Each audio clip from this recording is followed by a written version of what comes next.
all status, Bill Hubble. I bought Lennox Mall for my brothers. Sold yard bag, told the cutter. I got it out the field, fuck Russell. Going ass Lori about the paddock, and going ass Jordan ass dead. For leak water, trying to drown a bitch. It's a habit, tricking on a bitch. Shit, I'm thinking I'm clipping a pimp. Shit, I'm cooking up dope like a dump. Shit, like her was gon' sit nigga trim. Shit, I'm floating, I'm out in the blimp. Shit, it look like I'm swimming in glass. Shit, I turn on my bitch cause she bad. Shit, I'm making my ex nigga mad. Shit, they go for that coming to man. Real nigga learn them, wearing a bag. Piping a bitch and they nail like I can. Turn up the shooters with switches go bad. They was some scammers, but now was okay. Slapping no rapping, my dog and fall off. No capping, no bound.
What it do, what it do, what it do, what it do. I go by the name of BOEE, represent that self-made hustle TV where the hustle has to be in you, not on you.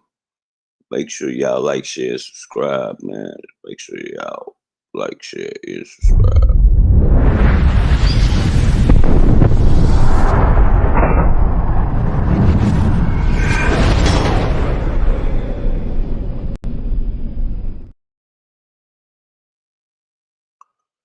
Well, all I'm gonna say to you guys, I'm gonna start it off with this segment is B, B, B.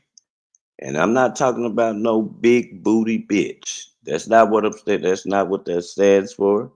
Y'all can a lot of people is slow to see what's going on. And well, let me play a jam and then we're gonna get into it. And play a jam, then we gonna get there. We're gonna get there.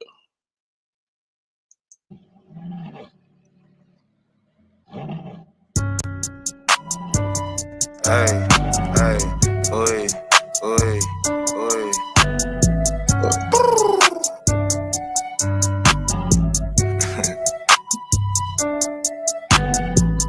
Pink 50s in my pocket, but I ain't no pussy. I ain't do shows for a whole year, not even Puppy could book me. I was smoking on biscotti when y'all just heard a cookie. The first time my bitch made 50, my whole face got crooked. You spent 40 on the chain, and some little nigga took it. Selling peas about your house and your whole spot got shooken. You tryna be straight up with these hoes, like these hoes ain't crooked. Had a bitch with Layla Lee pussy, she still couldn't hook me. Let a bitch read up on my moves, bet she still couldn't book me. Got a old bitch sending me blues, I nicknamed her Tookie. My young bitch bust red scripts by the tools, her nickname so woozy. Make her outdo dance moves if I jam the Uzi.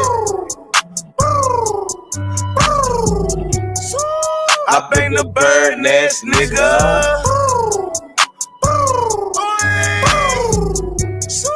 I'm from the bird nest, nigga. That's South Walka, man. Shit. I bang the bird nest, nigga. Drop a feather where the worms at, nigga. Hold on, big fella, it's the big fella. Had a ride made back, nigga, big yellow. Two foes on the boat, I'm a big seller. Pocket swole like a hoe, big swallow. Really talking to a hoe, you a big teller. I ain't never treat a bitch like a Cinderella. Maybach on glass as a Cinderella. Tears up, boss, nigga, I'm a good fella. And I'm riding in the Maybach with heavy metal. 15 in the cup, that's a kissy other. And your bitch tried to pay me and I never met her. Another bitch wanna fuck me, but I never let her. A lot of ink on my body, I'm on I just caught a new body with an old Beretta. Nigga try to play twin, I'ma go and get him. Drop a feather, know what happened to the last nigga. There's a nigga blow a hole in bird chest. Send a hit, drop air for the bird nest. Little nigga feel a chop in the play nicks. We'll do a pussy raw, no say six. If the nigga make a hole, he ain't safe yet. Cause the little bitch gave with the address. Little nigga play a bull, that's your bitch bet. Cause nobody gon' say it like Keith Sweat. I bang the bird nest, nigga.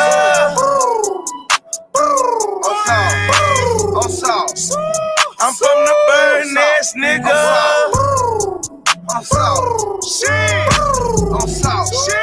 I bang the bird nest, nigga. One more, we're gonna play one more, man. We're gonna play one more, man. If it allow me to play it. My goddamn system been tripping lately. More and more I don't touch this mother, the more and more I go to tripping.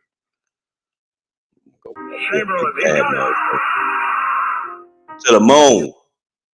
To the moon, man. You know I'm smoking on some shit. It's a ball, man. Gotta go to the moon. See, I double tapping that screen, man. We're gonna get to the cars. Get full like that bitch, 93 bags. Then I go straight to the moon. Got a bad little bitch, wanna eat my dish. She like some cheek, get a room. Then I looked at the bitch like, oh, you slip. When I look like boo-boo the fool. I'm a motherfucker pimp, I ain't paying for shit. Stupid bitch, but I pay her dues. Got tools on tools like mechanics. And them 7.62s automatic. Got a whole gun stove in the attic. Put a body on the pole like a dancer. Send a shooter through your roof like a sounder. Bird gang shit, nigga, red bandana. Hit your bitch with the hammer, Jim Mallor. Too many Jews might knock him Bella. Get your groove back, she feeling like Stella. Mexican bitch got brick Griselda. But you rather break trick, that's elder. Big bird sitting here, drop feathers. Make a nigga body drop my pleasure. Bitch, eat my dick with no hands, I'm a Tesla. Then I body slam the pussy, I'm a wrestler. Riding the wheel with a tool on. Had scuba loo, nigga, get what I do.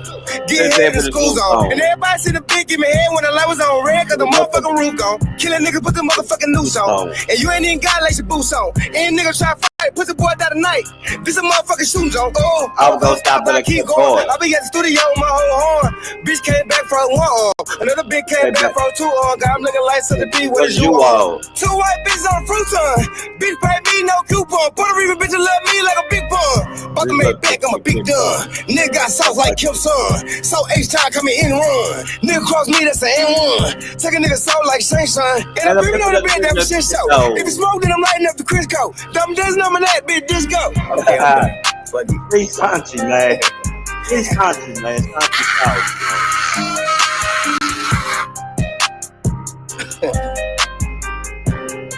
Come on, Sauce. Psych! Why put swaggers on a big bike? Pot on 12 with a little Sprite. Son of a bitch, midnight. Caught up first, you got my fit right. My shirt green, but it's off-white. My car look like a house right. Backseat long like a couch right. Heard a nigga bitch made a house right. Louis V bathrobe. I put the bitch with a Louis V mask on. My Louis V flag on. Her pussy supreme, we get our collab on. I'm dripping the drag on. I drip out the Asia and show her my bag long. My bitch on the cash phone. She take a few pictures and swipe of her ass on. Subscribe with your card on. She popping that ass and it gave you a hard on. My Billy is hard on. And you would have paid for it via from your smartphone. I spit like a harpoon. When I'm on the track, eat white shark home. The fuck you done drunk on. You big on that liquor, get your ass shrunk homes. Oi! That nigga South Walker is crazy, man. Hey, that nigga be wrecking though, dog. That nigga be wrecking, man. I don't care what nobody say. It is all good way. But yeah, man. Shout out to everybody. Shout out to the onlookers, man. Ain't nobody in here. You know, this is just a quick sparked up live. You know me, I be getting bored and I go doing shit. My hours of sleep be a little different than y'all's because I work overnight. It'd be hard for me to go to sleep on the regular. So yeah, I told you guys that B, man. You know what B, it doesn't stand for big booty bitches. That's not what that stands for. It doesn't stand for that at all. Y'all have to understand what America is doing right now. And this is why I choose not to talk about it, because I don't want y'all to think that I'm being racist, but I'm just telling y'all what I'm seeing. Like, I'm just telling y'all what I'm seeing, dog. Like, you know, like it, and the stuff that's going on is right in everybody's face, fool. We're gonna go to 20 minutes of this, and then we gonna go to we gonna go around the world right now today, man. We're gonna go through the South Walker interview, all that. We're gonna go through a lot, but this is 41 I feel million like this is people right now. I big. think it's about 13, 14% of the country who, who rely on that to be able to get as close as they possibly can to having a balanced meal, to being able to have enough nutrition in their bodies to be able to survive, right? So when I see that particular action with that clip, for me, that talks about a survival mentality. And we've got too many politicians who are willing to go to the lowest possible denominator. And That's that's what they crazy. operate from. It's crazy. Where people who are in community are tired of just Jay Solid, surviving. man. You know, a great person Salute, once said, Bucket "I'm sick Man. and tired of being sick Ooh, and y'all tired." niggas, somebody was in the And bushes. we have to Goddamn it. change the paradigm. The paradigm for politicians, for I'm gonna tell everyone y'all who something, votes, bro. has to be on thrive. What we are seeing is, bro. Let me explain to y'all, man. Do I gotta turn my camera on? Let me turn my camera on real fast. Let's remove this before we get to this stuff real fast. We're gonna remove this real fast, and I'm gonna turn my camera on so y'all can see my facial expression, man. Let me make sure y'all can see me good, but y'all probably can't. Y'all are not understanding what these people just did right in front of our face. They took from poor people and made the rich richer right in our face. They gave these folks, these millionaires, a tax bracket. And to be able to give them a tax cut, they had to take from us, take from the food stamps, take from the health care. Y'all don't think that, y'all don't see nothing wrong with that? I know everybody is skipping around and walking, and yeah, even me. I knew it was going on. I just skipped around and walked around it because I didn't want to talk about it because I don't want to cause no issues with my page. Bro, who gonna feed them people?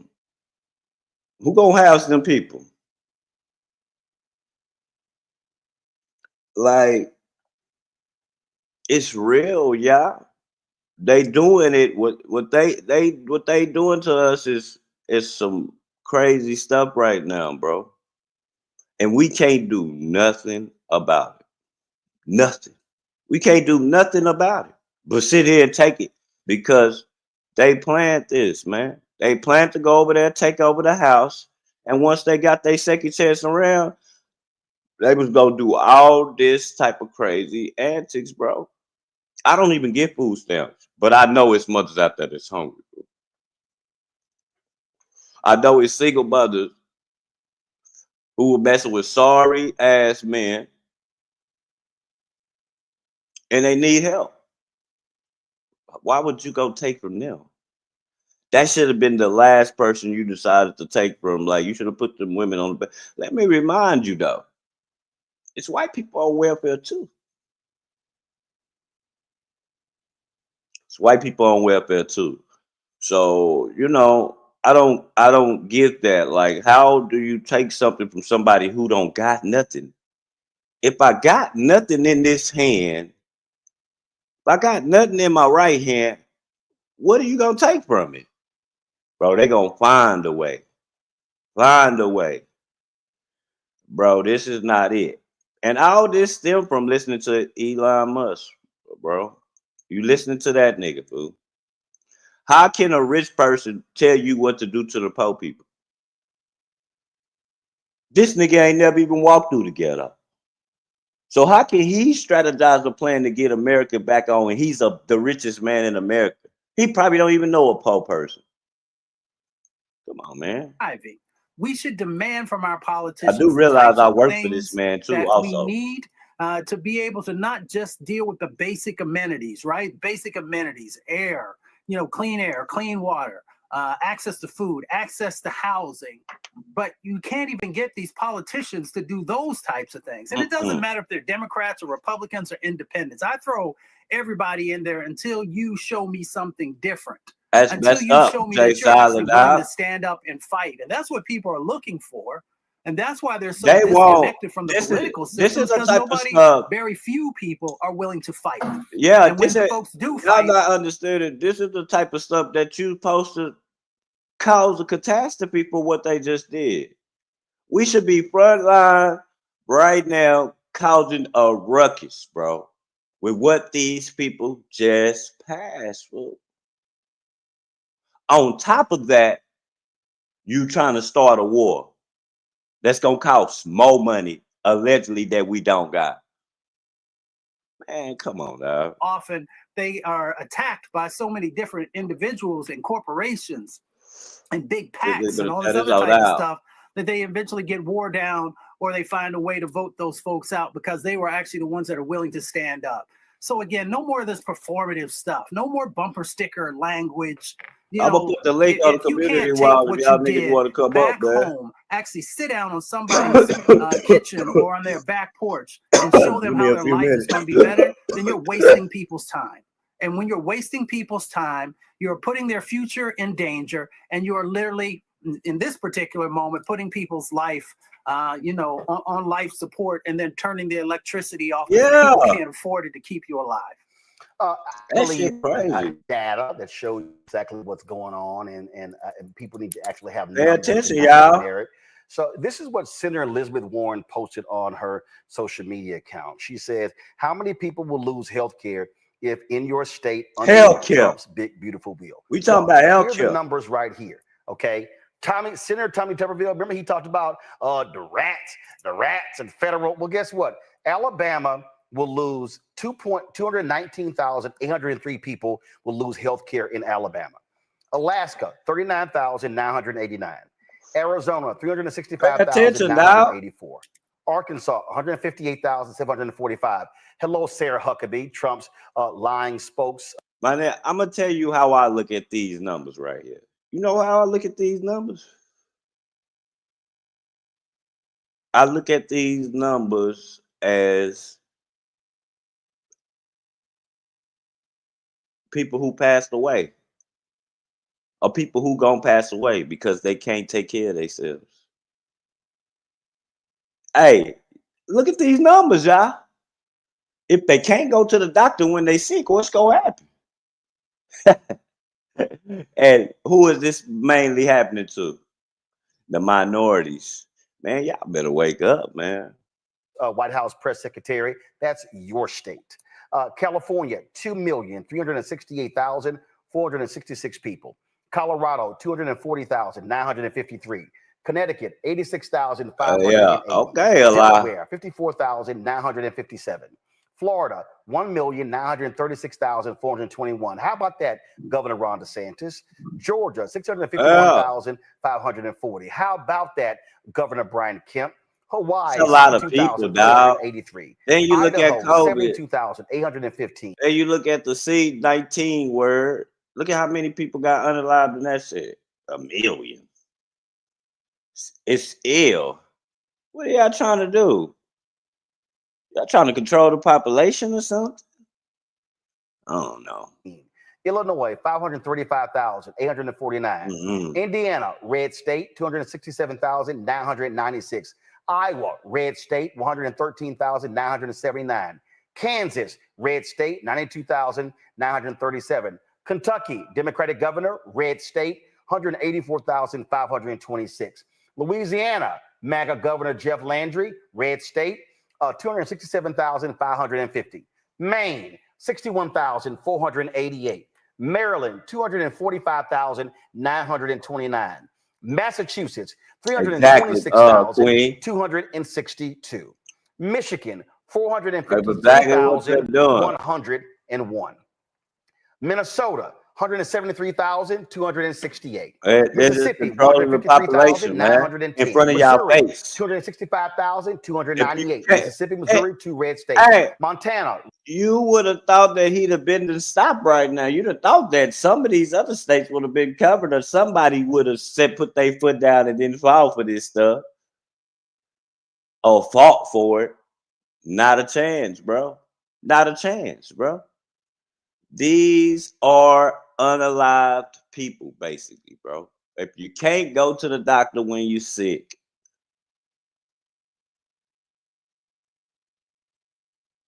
you're gonna be deceased. Come on, man. Red State, This is I ain't that 55,908. dumb. I mean, I ain't that dumb. I'm looking right at it. This is too many numbers, bro. And this is not. We're not talking about monies. This is not monies.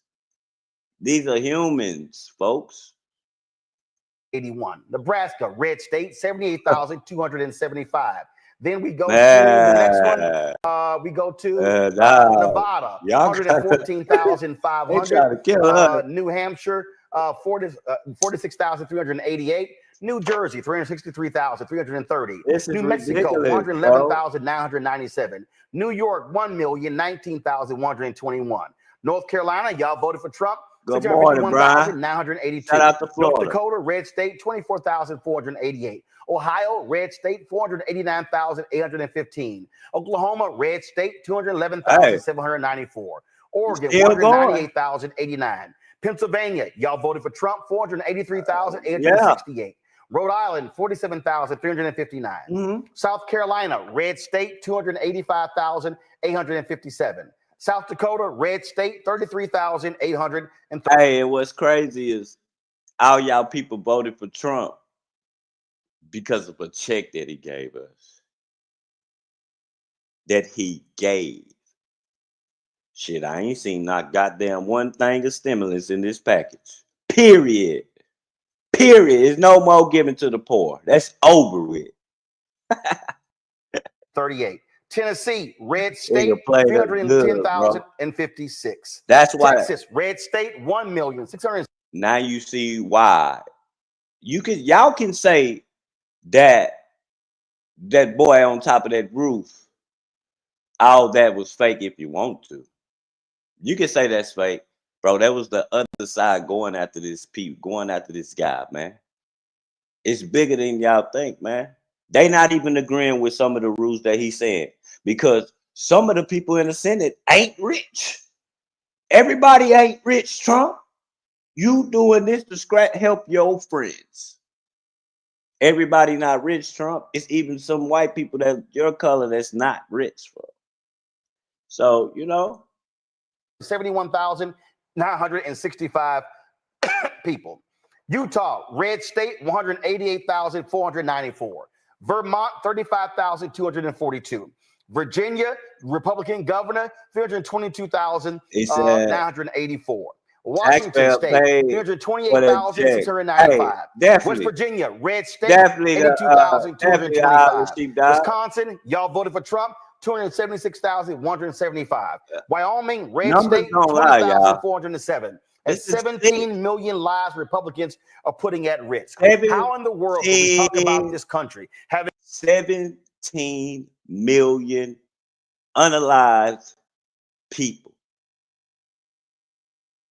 All for a tax cut so the rich don't have to get that 300,000 took out a meal.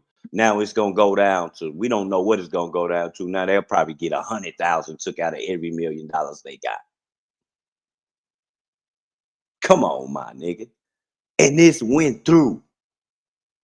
Bro, you can't vote and change nothing. This is what I'm trying to explain to y'all. Bro, they already got plans from they already know what's gonna happen when Trump they already got a plan for when Trump is out of the presidency. It's already strategized. You can't vote and stop that. I don't care what y'all say. You can't vote and stop that. Having all the greatest healthcare system in the world, and we literally are taking healthcare from people because we want to give corporations more tax breaks.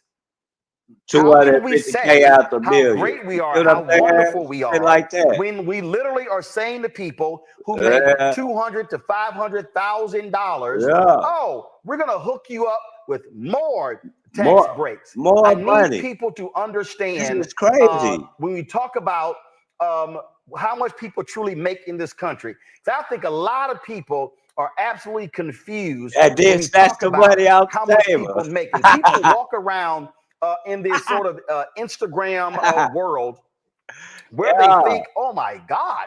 I mean, I think just the average person walking around is making $100,000. Y'all see all the videos, folks talking about who they should date. Like, I ain't dating no man unless he making $100,000, $200,000, $300,000. Good luck Let with me that. help y'all out.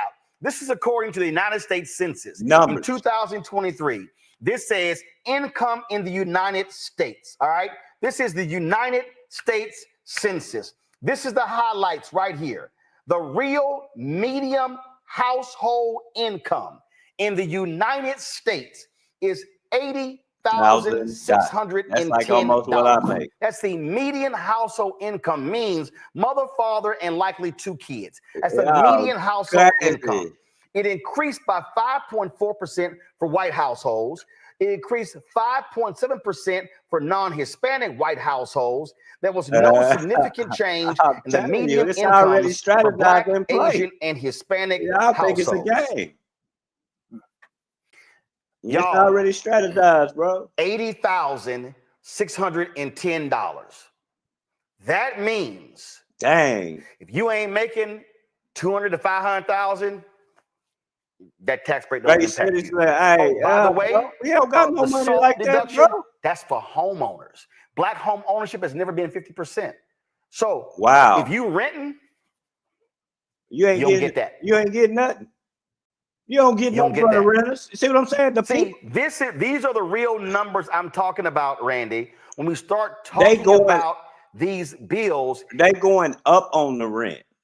They going up around cities in Texas. They did it a while back. They went up $100 to $200 on the rent. See what I'm saying?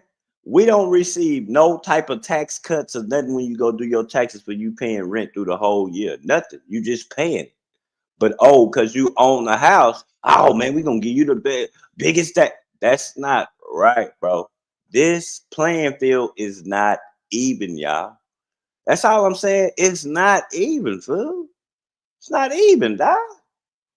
And even a blind man can see this shit, dog. And how and who they impact and regular, ordinary people. So I'm not interested in having a whole bunch of talking heads just sitting here chattering. They want us homeless, this is dog. real life. You always see people having to spend so much money on food and gas. I'm gonna play a clip in a second. Trump was lying today about how all these things have dropped. Why you think when I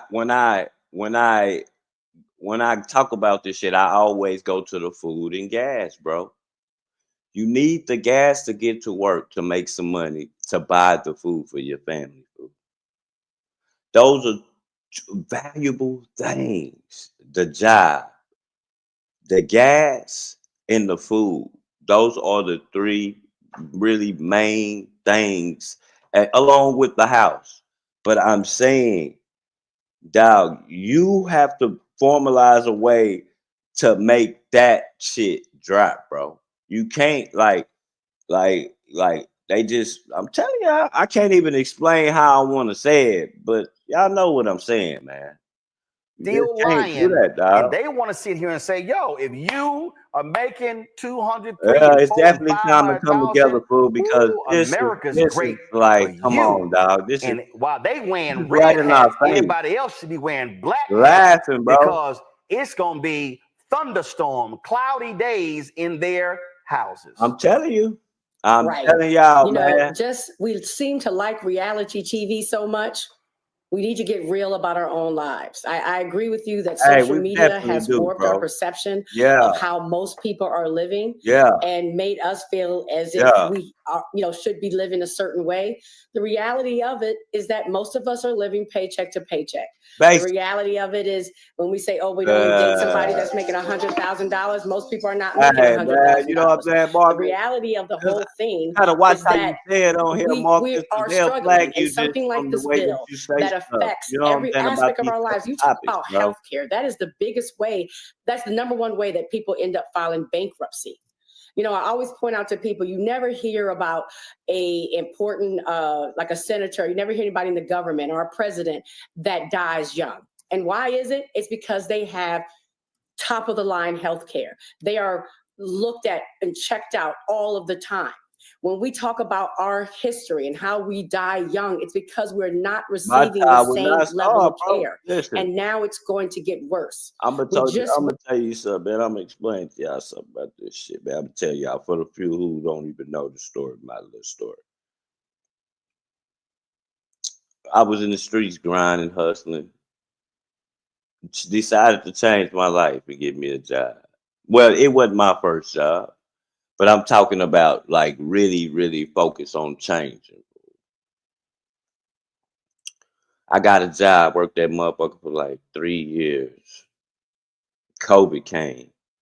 I'm talking about I earned everything legally, apartment, cars, legally. The 19 disease came, bro.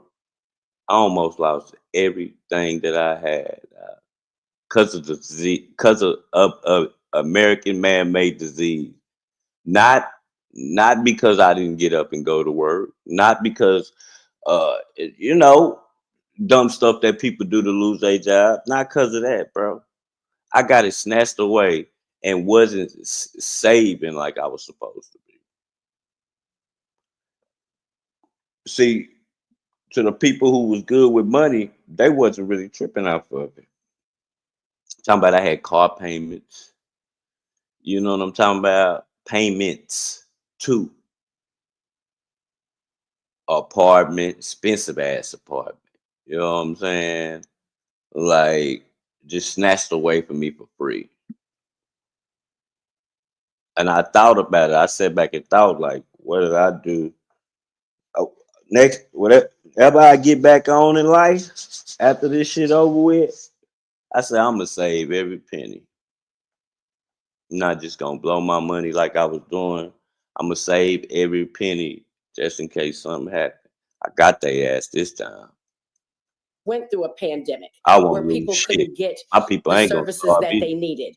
Can you imagine now if you can't even get to a hospital in time to help your loved one? Right? We need to get very real about what's happening and what has been psychological. Someone needs to do a psychological study on white people thinking that privilege equals money. You can have white privilege, and you do, right? If you live in America, there's certain that your race does not cause you certain issues, but it does not mean that you have more money. And so you have these broke white people who are making at or below the poverty level. White people that don't got money too. Against themselves. They because stupid. You have a president who has divided the company and made these people think that white is one way and everybody else is bad and poor and broke and criminals and illegals and all the words that he uses all of the time, and makes them think because they're white, they're right. And they're gonna be be white and sick, white and broke, white and dying. Like the numbers you just went through of how it's going to affect every single state, you know, is real, and it's going to impact not just Black people. Because I think just like they voted for this man in, is why they continue to cling on to him, is because they have this idea that these cuts only will affect Black people, for Trump, because that is the perception that we've always given about Black people. We are the ones who are. We ain't. I mean, she just saying the white people because they was the majority of the ones that voted. You voted against yourselves, but not to mention, let's just talk about us. Hey, Black people, we voted against ourselves. You should feel like that. I didn't. I didn't feel comfortable in this voting for neither one of these people, so I didn't. I knew it was something fishy going on. Something was fishy because you got one woman. Shout out to her, because you got one woman who wants to make a tax cut for the LGBT to get sexual surgeries. Like out my check, out my taxes. I just ain't agreeing, but that could have been something that we probably should have looked through and worked through and still put her in position. Because this right here, I know she wouldn't have never done this. I can tell y'all for shit show. that lady wouldn't have done this. Broke and struggle and have issues, and that is not the case. They are going to, sadly, I don't even want this, they are going to fuck around, and they are going to find, they have fucked around, and they're going to find out. You and see it's going these to be people, a bad wake-up call people for the majority of Americans, because even those people who are, you know, are making more money, this will impact them as well. It's sad. It really is sad, and people need, you know, they hate the word woke, but some of these people need to wake up. I mean, Joe, when you start walking through this, and again, you want things done that are going to be beneficial and help people. That's what I thought That's it was what you for. want. I thought the government was here to put in place things to help people. not pull your ass to the motherfucking pavement. I that's what I thought. You know, that's what I thought. I thought the government was put in place to help people to create laws for people to follow, for us to progress, not stick their hands in your pockets when you don't got nothing. Don't want is to sit here and deal with this thing. This guy sit here. I mean, this is the kind of thing I'm talking about. Give me a second. When you talk about broken systems in this country, this guy. I just saw this tweet. Give me 1 second. Let me pull this up for y'all. Now you tell me how regular, ordinary person is supposed to deal with this here. This man, Matt Van Swole, just posted, in March, my wife went to the hospital for stomach pain. They did a CT scan of her abdomen that came back negative. The bill was $9,117. Speaking of that, man, just listen to what Brian said. What you think hungry people gonna do for food? What you think homeless, man, listen, man. What you think hungry people are gonna start to do for food? Have fun with that. Good comment, Brian. And 42 cents. Okay. Now, first of all, he goes, but apparently if you're an illegal alien, this is free. The system is broken. Well, Matt, you don't know what the hell you're talking about. Because see, what Matt doesn't see, that's one of these MAGA folk. That's one of these MAGA folk. Right. See, but I want people to understand why I'm exposing this. See, Matt, who first of all, this was also hilarious. I'm sitting here looking at his timeline. Y'all can go ahead and pull it. He's a former nuclear scientist for the U.S. Department of Energy, ex-photographer for Apple, United Airlines, and Hyatt. Okay, so all Matt is doing is tweeting about free healthcare for illegal aliens, all this sort of stuff. And look at this here. Look at this. Then he's criticizing a pride parade. He's sitting called Tom Tillis is the word. Now here's what's hilarious. He's ripping. Look at this here. Tom Tillis is the worst senator. Dude barely visited us in Western North Carolina after Hurricane Helene. You do know Trump refused y'all more resources for the hurricane. He hasn't done jack shit for recovery. Hey, they don't even realize that nigga cuts off the nigga the help to y'all. Y'all vote for this thing. And then when shit happen like that, why y'all think it be climate control shit in the motherfucking bills, man? Why y'all think it's climate control shit in these bills? Who controlling the climate? Man, then they sweep up your city with one of them with some type of weather thing, and then they cut off y'all money. No, we're gonna cut it off. What? Telling y'all that's America, man. The area Tom Tillis has to go, but you MAGA and you supported Trump who ain't sending y'all no money. He goes, I'm new to the conservative movement, but have the GOP always been this lazy and ineffective? So yeah, he's laying all this thing out. He's posting about how great ICE is. let me explain something to y'all right now. To all the people out there who don't understand how things work in this country, I'm just going to give you an example that you may not be familiar with. And that is this here. In the United States of America, public hospitals are required to treat people. I need everybody listening to me right now. They're required. Hear what I'm saying. When you go to a public hospital, there are 2 hospitals in America. There are public hospitals and there are private hospitals. A lot of the public hospitals are actually nonprofits. I grew up in Houston. Everyone doesn't want free money. I don't want no damn free money. Give it to the people who need the stuff.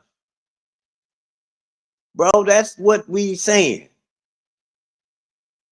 Okay, why do millionaires want free money? They already got money.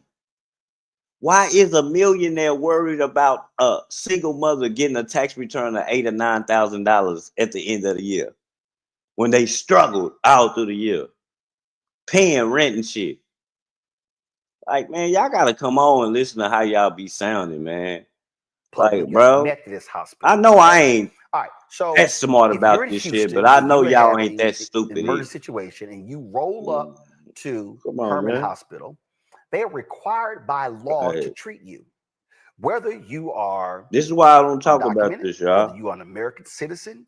And here's the deal, on, man. This is right in our face, dog. Now, guess what? Right is right and wrong is wrong, man. Come on, man. That CT scan for his wife. I don't need shit. I go to work. I get paid $32 an hour for undocumented worker or bless for an American I don't citizen. have to do nothing. You're gonna get the same $9. But I could get fired tomorrow, though.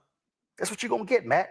And the private hospital, Matt, can refuse to treat somebody. They literally. I could get sick tomorrow. No, I don't. I'm sorry. I can get cancer tomorrow. Yeah, we can't see you. They don't have to treat you. So when Matt's bemoaning the same healthcare system, see, that's why I love showing these MAGA people, Mustafa, because Matt is talking about how he's now a conservative, yet the people who right want is right to and wrong is wrong, man. It ain't no in between. Are the Republicans. When you go into a public hospital, if you can't afford the bill, you know who pays that? Greedy. Taxpayers. Hell out of here. So one of the reasons you've had the Affordable Care Act is that people then had health insurance. It dramatically decreased the number of people who didn't have health insurance. So if I want all y'all conservatives and liberals and progressives and fiscal hawks to all understand that right now, American taxpayers, based upon our county health systems, and another thing, how come when we talk about this, we get into the gangs and the shooting up people? Bro, them gangs and them little niggas ain't paying no taxes. When we talking about this on the board right now, folks, I might get a little bit loud in here because a lot of these comments starting to pee me out. We talking about the regular humans, the working people, fool. You know? Ain't nobody out there, ain't no gang members asking for no food stamps. Ain't no gang members asking for no Section 8, sir. Come on now, dog. People, let's put what's on the board, man. What is on the floor? This how I know. Hey, it's the way that people was raised. They thinking, man. It's out, man. Let me see. I'm just the way I was raised. When people don't have health care and they show up at public hospitals, it is stunning to me, Mustafa, how many people don't understand that basic fact. It's costing the same taxpayers billions of dollars. So if people actually had health care, it wouldn't be costing the taxpayers. Come on, man. You know what I mean? I think the other part, There you go. Come on, guys. Yeah. Go ahead. I was just going to say, you hit it on the head. I think the other part of the context for folks is that, most folks don't understand we've got 129 million people in this country who have at least one chronic disease. Now, that's not Mustafa who's saying that. That's the CDC who actually shared that number. And when we look at... Let me explain to y'all, bro. A lot of these people are old, y'all. They already worked. They already work, y'all. They can't go get no job. Y'all steady saying sit on your ass. Yeah, it's just some young people. It's down. A lot of these people are old, bro. Old. Let that sink in. When you granny, forget what the your number grandma, is now, it's your about auntie. 60% of bankruptcies that also have medical debt. Hey, wait till they hit that's part home. of pushing people into bankruptcies and all the parts that come out of that.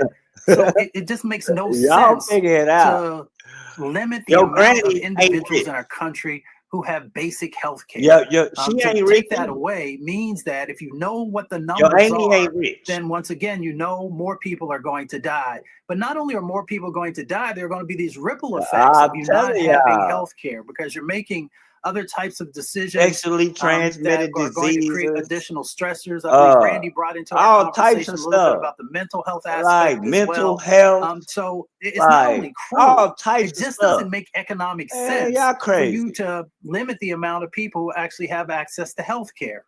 It makes the country weaker. You end up having a workforce that is sicker. That means that we cannot compete on an international level in the way that we need to. It means that, you have parents who are sicker, so they can't spend the time that's necessary with their children. So there are all of these ripple effects when you don't have the strong healthcare infrastructure in place. And healthcare infrastructure is making sure that you have the health insurance that people need, making sure that they have access and affordability type of people to healthcare facilities. Like all of these things are critically important. I'm trying to give folks this here. I want to show you this real quick. I'm trying to find a more recent number, but this is from this was published April 6, 2021. And it shows that the uncompensated care costs for the nation's uninsured average $42.4 billion per year in the 2015 to 2017 time period. Now, guess what? Before that's after the Affordable Care Act. Before the Affordable Care Act, it was $62.8 billion a year. So the Affordable Care Act cut by $20 billion American taxpayers were spending for uncompensated care costs. That means county people, taxpayers are paying that amount of money. So if more people have health care in America, it's going to cost taxpayers less dollars because they don't have to be paying the uncompensated care. Hello, I'm Isaac Hayes III, founder and CEO of Fanbase. That's it right there. Now, that's what I'm telling y'all, bro. Like, y'all gotta understand, man. Like, I'm not trying to be evil, man. It's a line that needs to be drawn between right and wrong, dog. I know what it is. There's no in between, man. Like, there's no in between, bro. Like, you taking from nothing. You taking from something that's been embedded in this country for years. And the only reason you taking from it is because you gave somebody something, basically. That's how I feel. Oh, man, we gave them that. We gave them that when the disease dropped. Man, we gonna get it back. That's what put America in a hole. Now we gonna take it back from them. Just take it back. Man, y'all can say what y'all want to say, man. You know that's wrong. You don't give a damn, nigga. You gonna take. It's like taking a dollar out of baby's hand. It's like somebody giving a baby $1 and then a bum just go snatch it out the baby's hand. Like, what? That's exactly what it is. You give a baby $1 and then a homeless man just goes snatch it from the baby. Oh, dog, I gotta come on, man. Let's keep it real, dog. Like, if we gonna talk about it, we're gonna talk about it. We ain't gonna play around and y'all gonna be mad at me about the way I feel. But I'm not being racist, dog. I got white friends, man. I deal with white people every day at my job. My main partner in crime, I work on the machine. It's a white guy, cool ass dude. I fuck with him. Y'all on some. I ain't being. I'm telling you what I'm seeing, and then y'all get mad about what is it? I'm asking y'all what does it mean, and the motherfucker ain't giving me no good excuse. So I'm guessing It means this. You know what I'm saying? Well, we gonna scratch that and change the whole different vibe, man. You know what I'm saying? We gonna go into the Sauce Walka interview, man, with the Dancer Project. Make sure y'all go subscribe to that, man, because this he be putting out some good stuff too, man. You know what I'm saying? We're gonna go into this real fast. What's good, y'all? It's your boy Danza. Just one of the many faces of the machine known as the Dancer Project. Please do me a favor. If you rock with us, hit that like button, subscribe button, and turn those notifications on. We appreciate you. Salute. Tell them stop playing with my name, little bitch. I've been in the coffee, puffin' hoes getting rich. Ride around with them soldiers and you know they never miss. No, they never miss. No, they never miss. Tell them stop playing with my name, little bitch. I've been in the cut just minding my own business. If they want a problem, then I'm down for this. Somebody that I feel like is doper than everybody. Look, let's start this goddamn show up. Sauce Walka, I was like, I hit you up the other day. I'm like, might as well call him Sleepwalker. Cause you be up in them late hours. I'm always vamping. I don't never sleep. Yeah, you the real version of vamp. You know, for me, to keep it a stack, that's how I live. I just be in the crib. You know what I'm saying? But it really is how I live. But I gotta be thinking about my producers and my co-hosts, and I'm like, damn, I can't. Everybody ain't. Yeah, I think about the terrain of the universe and how much nigga more rich land I as gotta shit, man. see. Look, funny looking guy. Expand is so rich. much to do over here and see the point about the ghettos of America. Getting to it, man. So many That's why I got mad respect people for him, and places that I gotta meet, touch, inspire, conspire with. Boy has two strip clubs. We talking about. You can't put too much We risk talking about in he has two gentlemen's club. We talking about real gentlemen's club. Nice establishments. Video games and TVs in every booth in the strip club. We can play video games while we at the strip club, PS5, whatever. But who really trying to play games when this ass running around? Has a bowling alley. Bro, this nigga has a water. Bro, this nigga has all type of outlets to get some paper. This is what I'm on, man. You really I respect that, bro. Share the blessings. You know what I've been noticing about see what I was telling Sauce, like I fuck with Sauce. Like real deal, I fuck with Sauce. So most of the times if I'm trying to set up a show, Marcus, I know like the show's gonna happen that night. With Sauce, I'm cool with it. Like it'll happen this week. That's kind of how I hit them up. We're gonna do a show with Sauce this week. And then he starts going on the internet, going viral as fuck. And I hit him up like, what are you doing? You're like, you're ruining all the content. What are you doing over there? You're talking about everything. Like, let's talk about it. You know what I'm saying? Let's show them how this algorithm shit really works. You know what I'm saying? So we go online and we see this famous debate that I've been seeing like damn near everywhere. Mm-hmm. Right? It seems like this shit will pop up every year and people don't understand it. I had Jen Lee up here. Mm-hmm. And when Jen Lee's a white boy, that be saying nigga.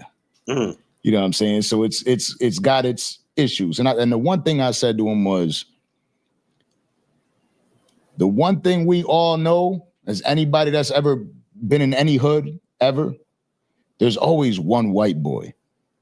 You know what I mean? That you're cool with. Like he could say it, you're cool with it. You don't. It doesn't bother you. But see,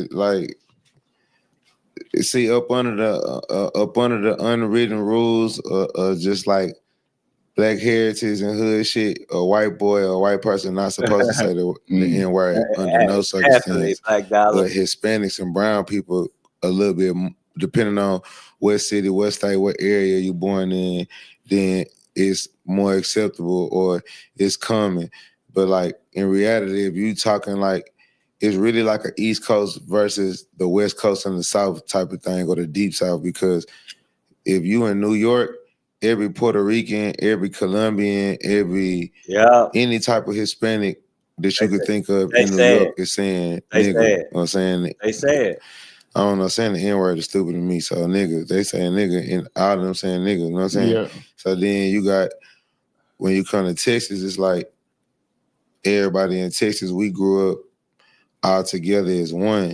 Towards like we use Hispanic lingo, we say Spanish shit, they say nigga shit. Like we grew up fighting each other. We grew up, but it's not like in a hatred. Like we grew up. Like my whole life, I've seen niggas with I've seen Mexican niggas I grew up with, like my essays, my partners with black girlfriends. They whole life. Yes. Same thing. I got. This is what I explained to y'all, bro. The same way, in Texas, the same way that we go put that candy paint on the Cadillac, them swangers, that fifth wheel, that loud music. Now the essays doing the exact same thing. Line that shit up. The way we go to Johnny go buy a chain in Texas, essays do the same thing, bro. They don't have blocks where that's the essay block where they hide. Now it ain't. We all together. It seemed like if it's the poor area, we all gonna be together. That's how it is in Texas. Essays and blacks is in the poor areas. It's just how it is. So that it's different down here.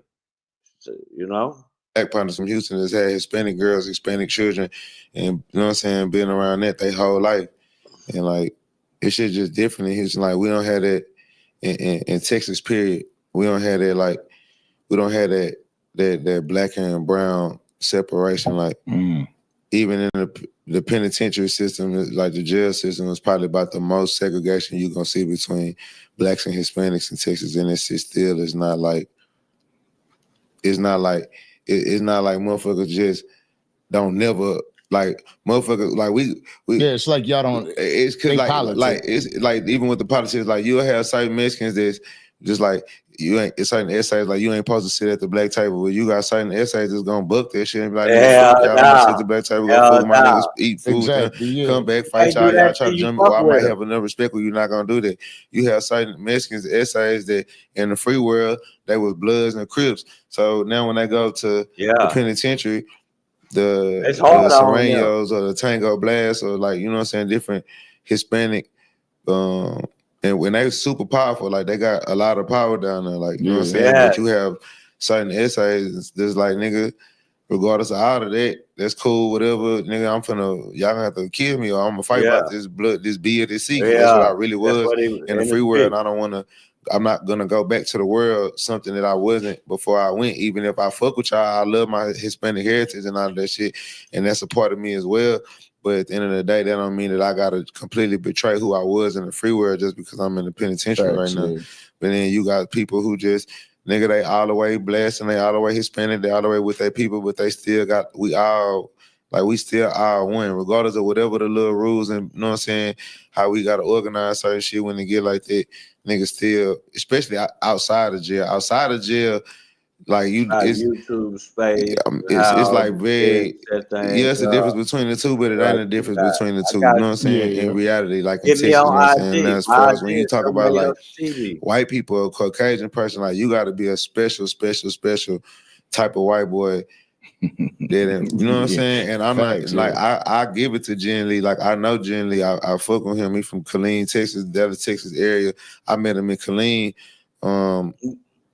working at he was doing security for a black club and a bunch of black people. You know what I'm saying? That had this club in Killeen and shit like that. And that's why I say it, y'all. He was the only black person. I mean, he's the only white person there. And this is like in the middle of the like boondocks country or like black folk Texas shit. So it's like they overly headstrong with just heritage, history, racism, fighting. I'm gonna explain to you why I like staying here. You want to know why I don't trip on staying here? And then Austin, I'm from Austin. I stay in Killeen. It's 45 minutes away. And I like staying here because you want to know why? It's 70% black people. 70% black people here. Look it up. Why? It's 70%. You don't look around. You don't see no essays. The essays that's here is Cubans and like that. You don't see like it's nothing but black people and old white army people. That's all it is. I love it, but it's dangerous and like down here. People in the outskirts, the country areas of Texas, were affected by racism and shit like that the most. Like if you from a bigger city in Texas, like Houston, Austin, Dallas, I don't know about San Antonio but even still, because I can't, even San Antonio, because all my black, I got a bunch of black partners from San Antonio that grew up around. San Antonio is a predominantly Hispanic state, and I mean a city, city in Texas. And it's still a lot of niggas that grew up out of there, and I don't have no niggas that's from it's like Sticks, Peru out there, like, you know what I'm saying? It's different neighborhoods out there. I've never heard them niggas come to me and be like, man, I hate the Mexican niggas in free world. We don't fuck with them niggas. They might be like, yeah, when we get down there to jail, you know what I'm saying? That's when the politics and the separation and, you know what I'm saying, certain hatred and shit be going on. Because in jail, nigga, everybody, testosterone, everybody, you know what I'm saying, in survival mode, or they putting on the show for the next nigga, or they, you know what I'm saying, just doing the most to try to fit in and make it home. Some niggas doing that because that's just how they is and that's who they are. They just mentally fucked up and throw it off in the head. But as far as Jen Lee, it's like, I don't necessarily condone any white person in the world feeling like they could say the N-word, because it's a difference between being white and being Hispanic. You know what I'm saying? It's a difference between being a person of color, period. You know what I'm saying? Like when at the end of the day, every race derives from black. Like it all started from the motherland, Africa, all that other shit. When you want to get down to the history, and Afro-Latino. Exactly. Yeah. I'm an Afro-Latino. Got it from them. My daddy and my mom, my grandparents from my father's side is from the Sable, Honduras. Yeah, my old boy's from Panama, so I know about the Afro-Latino. My people, my father's side of the family is immigrants. My mama from Chicago. My mama just 100% nigga, black person, black American, African American, so shit. But my dad grew up in America. I think my dad was born in America too. My dad was born in America, grew up in America, but like his older siblings, my uncles and aunties, they was born in like Honduras and shit. But that's besides the fact though. I feel like I can't necessarily say like I don't really give a fuck, to be honest. Like I'm just the type of person. Neither. Like, that's how I am. It's so much realer shit. I give a fuck. I'm gonna explain to you why I don't give a fuck. Maybe when some white person said it, but I don't give a care about it, because the way I was raised in my house, we could not say it. I think that's why I say it so much. It was like a bad word in my mama's house.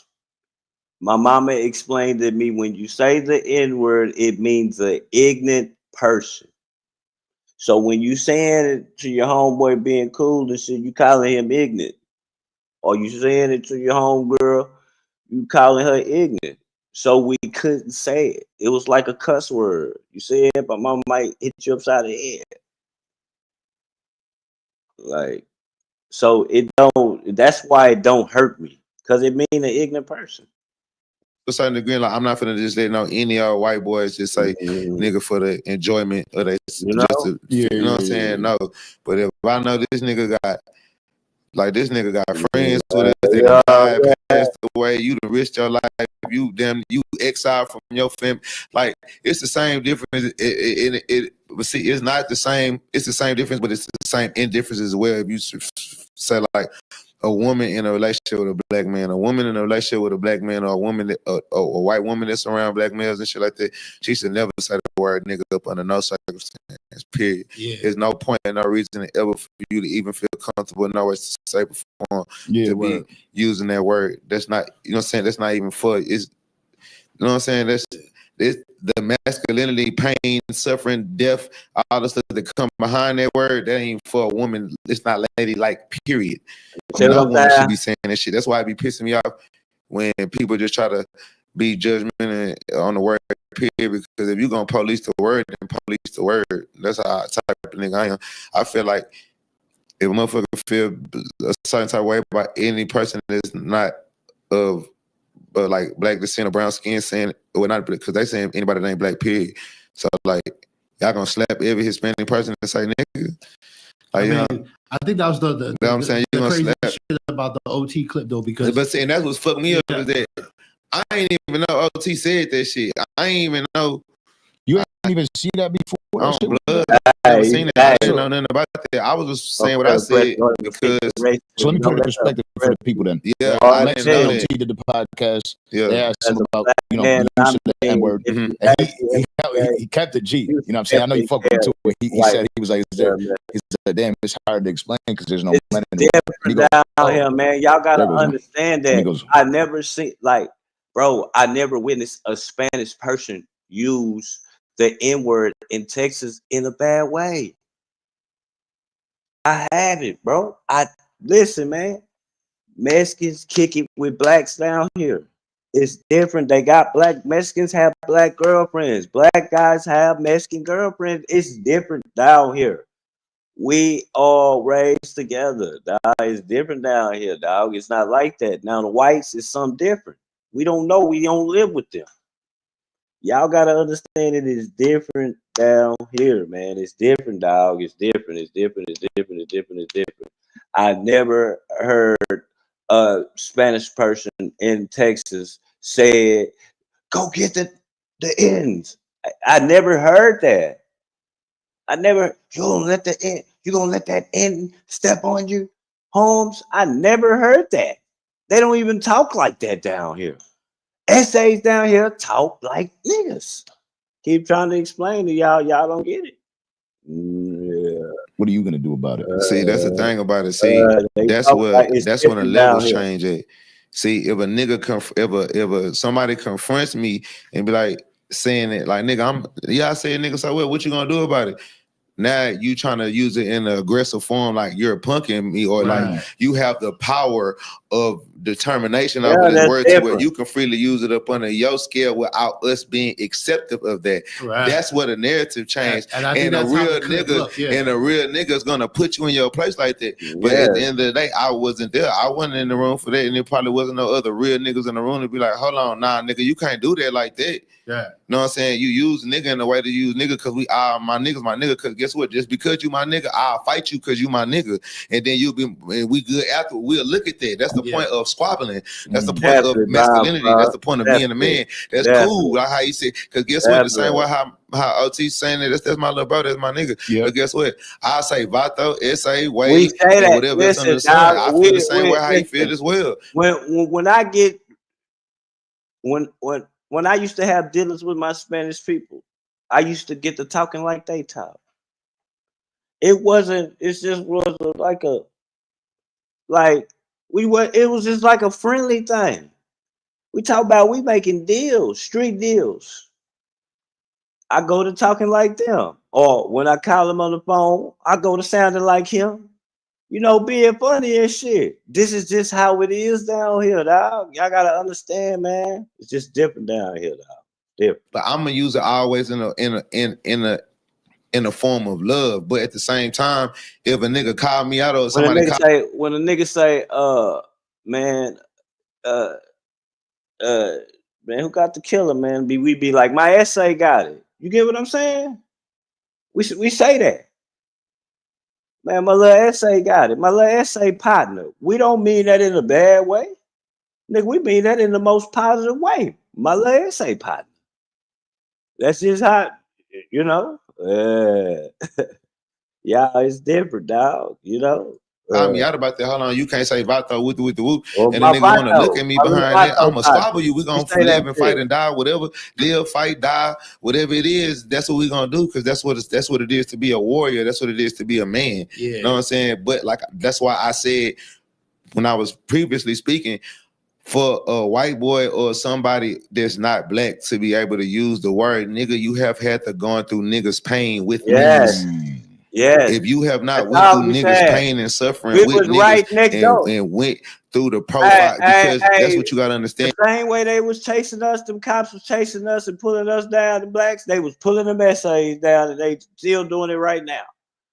The person when we come out our door, we was looking to essays. We wasn't looking at no white people. So that's our brothers. Come on, man. Y'all crazy. And whenever you choose, whether it's like I said, it's different for a woman, but a woman experiencing when you have a child, like when a white woman has a child with a black person, that child is not white no more to society. That child is black. Yeah. So the things that you used to get privilege of, your child is gonna put you in a position where you're gonna experience, oh damn, my child is a nigga.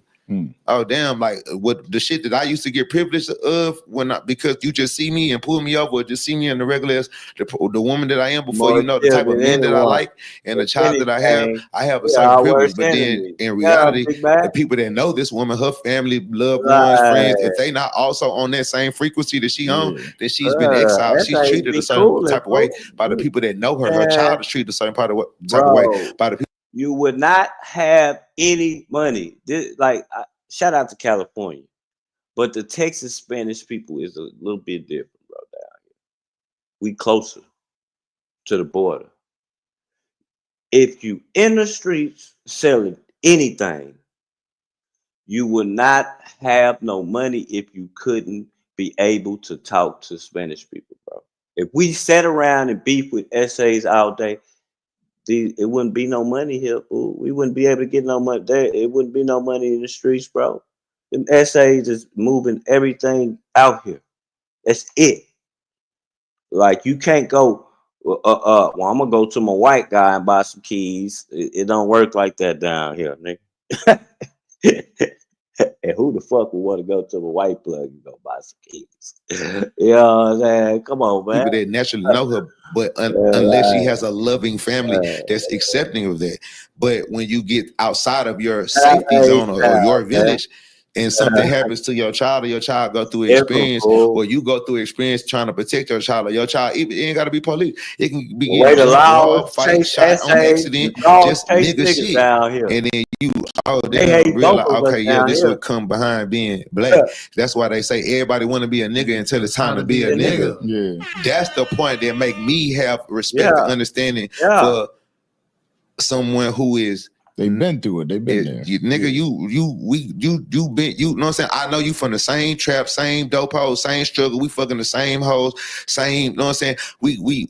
I'm getting shit from you, you getting shit from me. Like we hustling together. We, know what I'm saying? I've been through that. I've been through that lifestyle, and I still decided to give up the word just because I'm like, and that's okay too though. But like I said, it's also about where you born and raised. Buffalo, New York. Okay, so you from Buffalo? You from upstate New York? Yeah, Buffalo, Western New York. I was out there with Conway and Benny. That's what I'm saying. That's a whole different understanding community. of life and demographic. What is New wrong York City, with New York? Yeah. What is wrong with teaming up together to create a stronger enemy?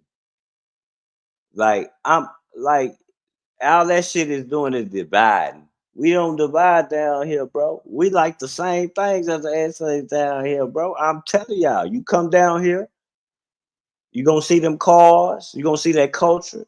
You're going to see a lot of black people. But then you're going to see a line of essays, too. And they shit going to be clean as our shit is, too. We ain't talking about no hydraulics or none of that shit, man. Man, we do it a little bit different down here, man. We congregate together, bro. We go pull up some syrup. They go pull up some syrup. We go buy a chain, a Rolex. They go buy a chain and Rolex. Bro, it's the same down here, bro. We have to get along to even have fun. You get what I'm saying? Listen. Them essays will sweep up your whole family around here, dog. Hey, it's different.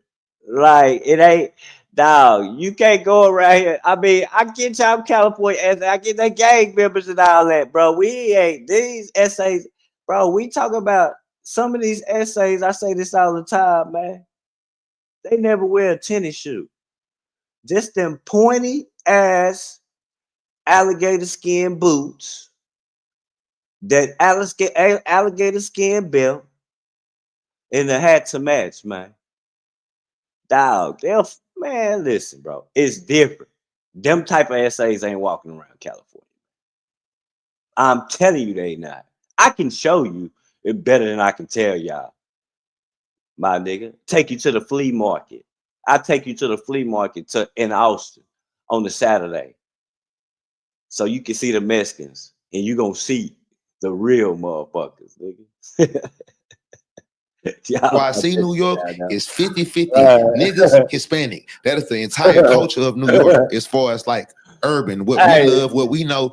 Big Pun, motherfucking me, Fat Joe, I mean not Remy Ma, but Jennifer Lopez, all the whoever, all the, you know what I'm saying? They all say nigga. They all say nigga. And they all been saying nigga our whole fucking life.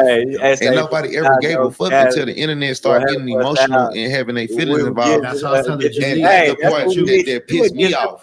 That's the part that made me like that shit fake. Like now, if motherfuckers was really running around this bitch, slapping every single Hispanic person, like that's the thing. If I cared that much, see, okay, like you got like, okay, like in gang banging, it's a word that we don't like to be used. You know what I'm saying? It start with an S. I don't want to hear that word because I don't like that word. I don't want to hear that word being used in a sentence, period. I don't give a fuck if if people that's watching this interview, they gonna know what I'm saying and they gonna say it in the comments on some lame bullshit, whatever. But just, or they gonna be like, they gonna feel what I'm saying, like, yeah, exactly. Like, nigga, if you saying a regular sentence and the person say the S word, and I'm not talking about the green S word, I'm talking about some blood shit. I'm talking about you know what he talking about. The national overly understood disrespectful word, universal. This is a universal disrespectful word to all of us, and it start with an S. You know what I'm saying? If I hear a person use this word in a regular sentence, I'm damn near going to stop them. And, hey, bro, don't say that. Hold on, what? What they mean? Why you saying that? What? Oh, nah, yeah, I don't like that word right there. That word, it offends me. That's a good point. If you're not the person that's going to do that every single time that somebody is using that word that you feel is not appropriate to be used of the word, then shut up about that and that shit fake. Like, you know what I'm saying? Shut up about it. Now, I'm the type of nigga that I don't give a fuck about who use the word to a certain extent until they use it in hate and disrespect. Yeah. When a nigga if you use that word to hate and disrespect, for me, like I said, OT my little brother, I love OT to death. But if I was in the room in an interview, he wouldn't have said that like that. Because if he would have said that like that, you would have put me in a position where you're forcing my hand to respond to. That's like me calling you something out your name, or me saying that that's like me saying that, you know what I'm saying, somebody is not this because of that. You know, you know what I'm saying? Yeah. That's like me saying, oh, you can't be a Mexican Crip. I'm not gonna say that about my little nigga because you probably really didn't fault. This is what I'm telling y'all. See, this is what divides the lines. This is what I'm explaining to y'all. I'm pretty sure in California, they got Mexican Crips, Mexican Bloods in California. Down here, you see that a lot. You see it a lot. Listen, man, the essays that I was telling you about with the Carla crew, they cars is blue. They Crips. One of the niggas, when he popped the trunk, his trunk say, the SA trunk say something, turning heads, but it ain't red, nigga. They banging in their trunk, them SAs. You can't tell them SAs they ain't no Crips. Nigga, they been Crip. They cars blue and everything. You see about 15 cars in a line, you gonna tell them SAs they ain't no Crips. Okay, go tell them that. That's in my city. It's different down here. It's different, dog. It's different. Like, it's different. Them are SA Crips, bro. You know what I'm saying? And they gonna probably go to the pen that way. Or probably already been. That's the difference between down here, man. Earned your name in motherfucking, you know what I'm saying? And what's that shit called? In Bay City, where my nigga from, he didn't earn his name. And like, it's real niggas in Bay City. These is real street niggas that's around him. I went and shot videos in this nigga hood. I went to this nigga city out in the country. He stayed an hour and a half away from Houston, Texas. I went to where he's from, and the predominant people that I saw was black people. I didn't see that many Hispanics around him. I seen probably 3 or 4 Hispanic people that was in and out, but when I went and shot videos in his ghetto, went to his grandma's house, went to the corner store where he was raised up at, all of these Crips that was around him, that was showing him love and embracing him was all black. So it's kind of like, it's kind of weird to feel that somebody who actually grew up in that type of environment around nothing but niggas that's going to only address him and refer to him as nigga, him not saying nigga. Yeah. Now, when the lights on and the cameras on and you put in position like that, and you know what I'm saying, it's used in the people are trapping you to use it in the word in a form of disrespect or like trying to. You gotta have some type of humility and tenderness for the public and for the people that love you and your fans. And I could say that it's just take, you know what I'm saying, with him because honestly, I got an album with this nigga. I got a full album project with Mr. He from Texas. He's from my state. He from like I said, an hour away from my city. He, you know what I'm saying, he's a part of the community of people that we all do music with. Nigga, D-Baby say nigga all the time. Yeah. You feel me? But D-Baby is a real nigga that be around niggas all day. And Hispanics too. Like D-Baby really got a bunch of little Hispanics around. This is what I want to explain to y'all. That's a good person. Now, I know a lot of y'all with hip-hop heads and y'all listen to music, and I know a lot of Spanish people love D-Baby. D-Baby is an example of the essays that be around us that you have to make deals with to get you some money. Don't y'all realize that nigga people is from the real Mexico? Like, and this nigga hang out with niggas. My nigga, that's what create the relationship with the drug portal to be able to get money. You get what I'm saying? Maybe y'all don't understand, dog, but hey, y'all figure it out, dog. It's different, dog. Y'all just gotta those little street niggas. bro. But that's the whole point. That shit different where we come from. But at the end of the day, I don't give a fuck who you is. If you using it in a form of hatred and disrespect, yes, you're supposed to get checked. Like anything is get checked. I can call you a bitch and like that's my bitch. Oh, I love it. That's my hoe. I love that hoe. That's my hoe. Oh, that's my baby. And I mean that in the form of love.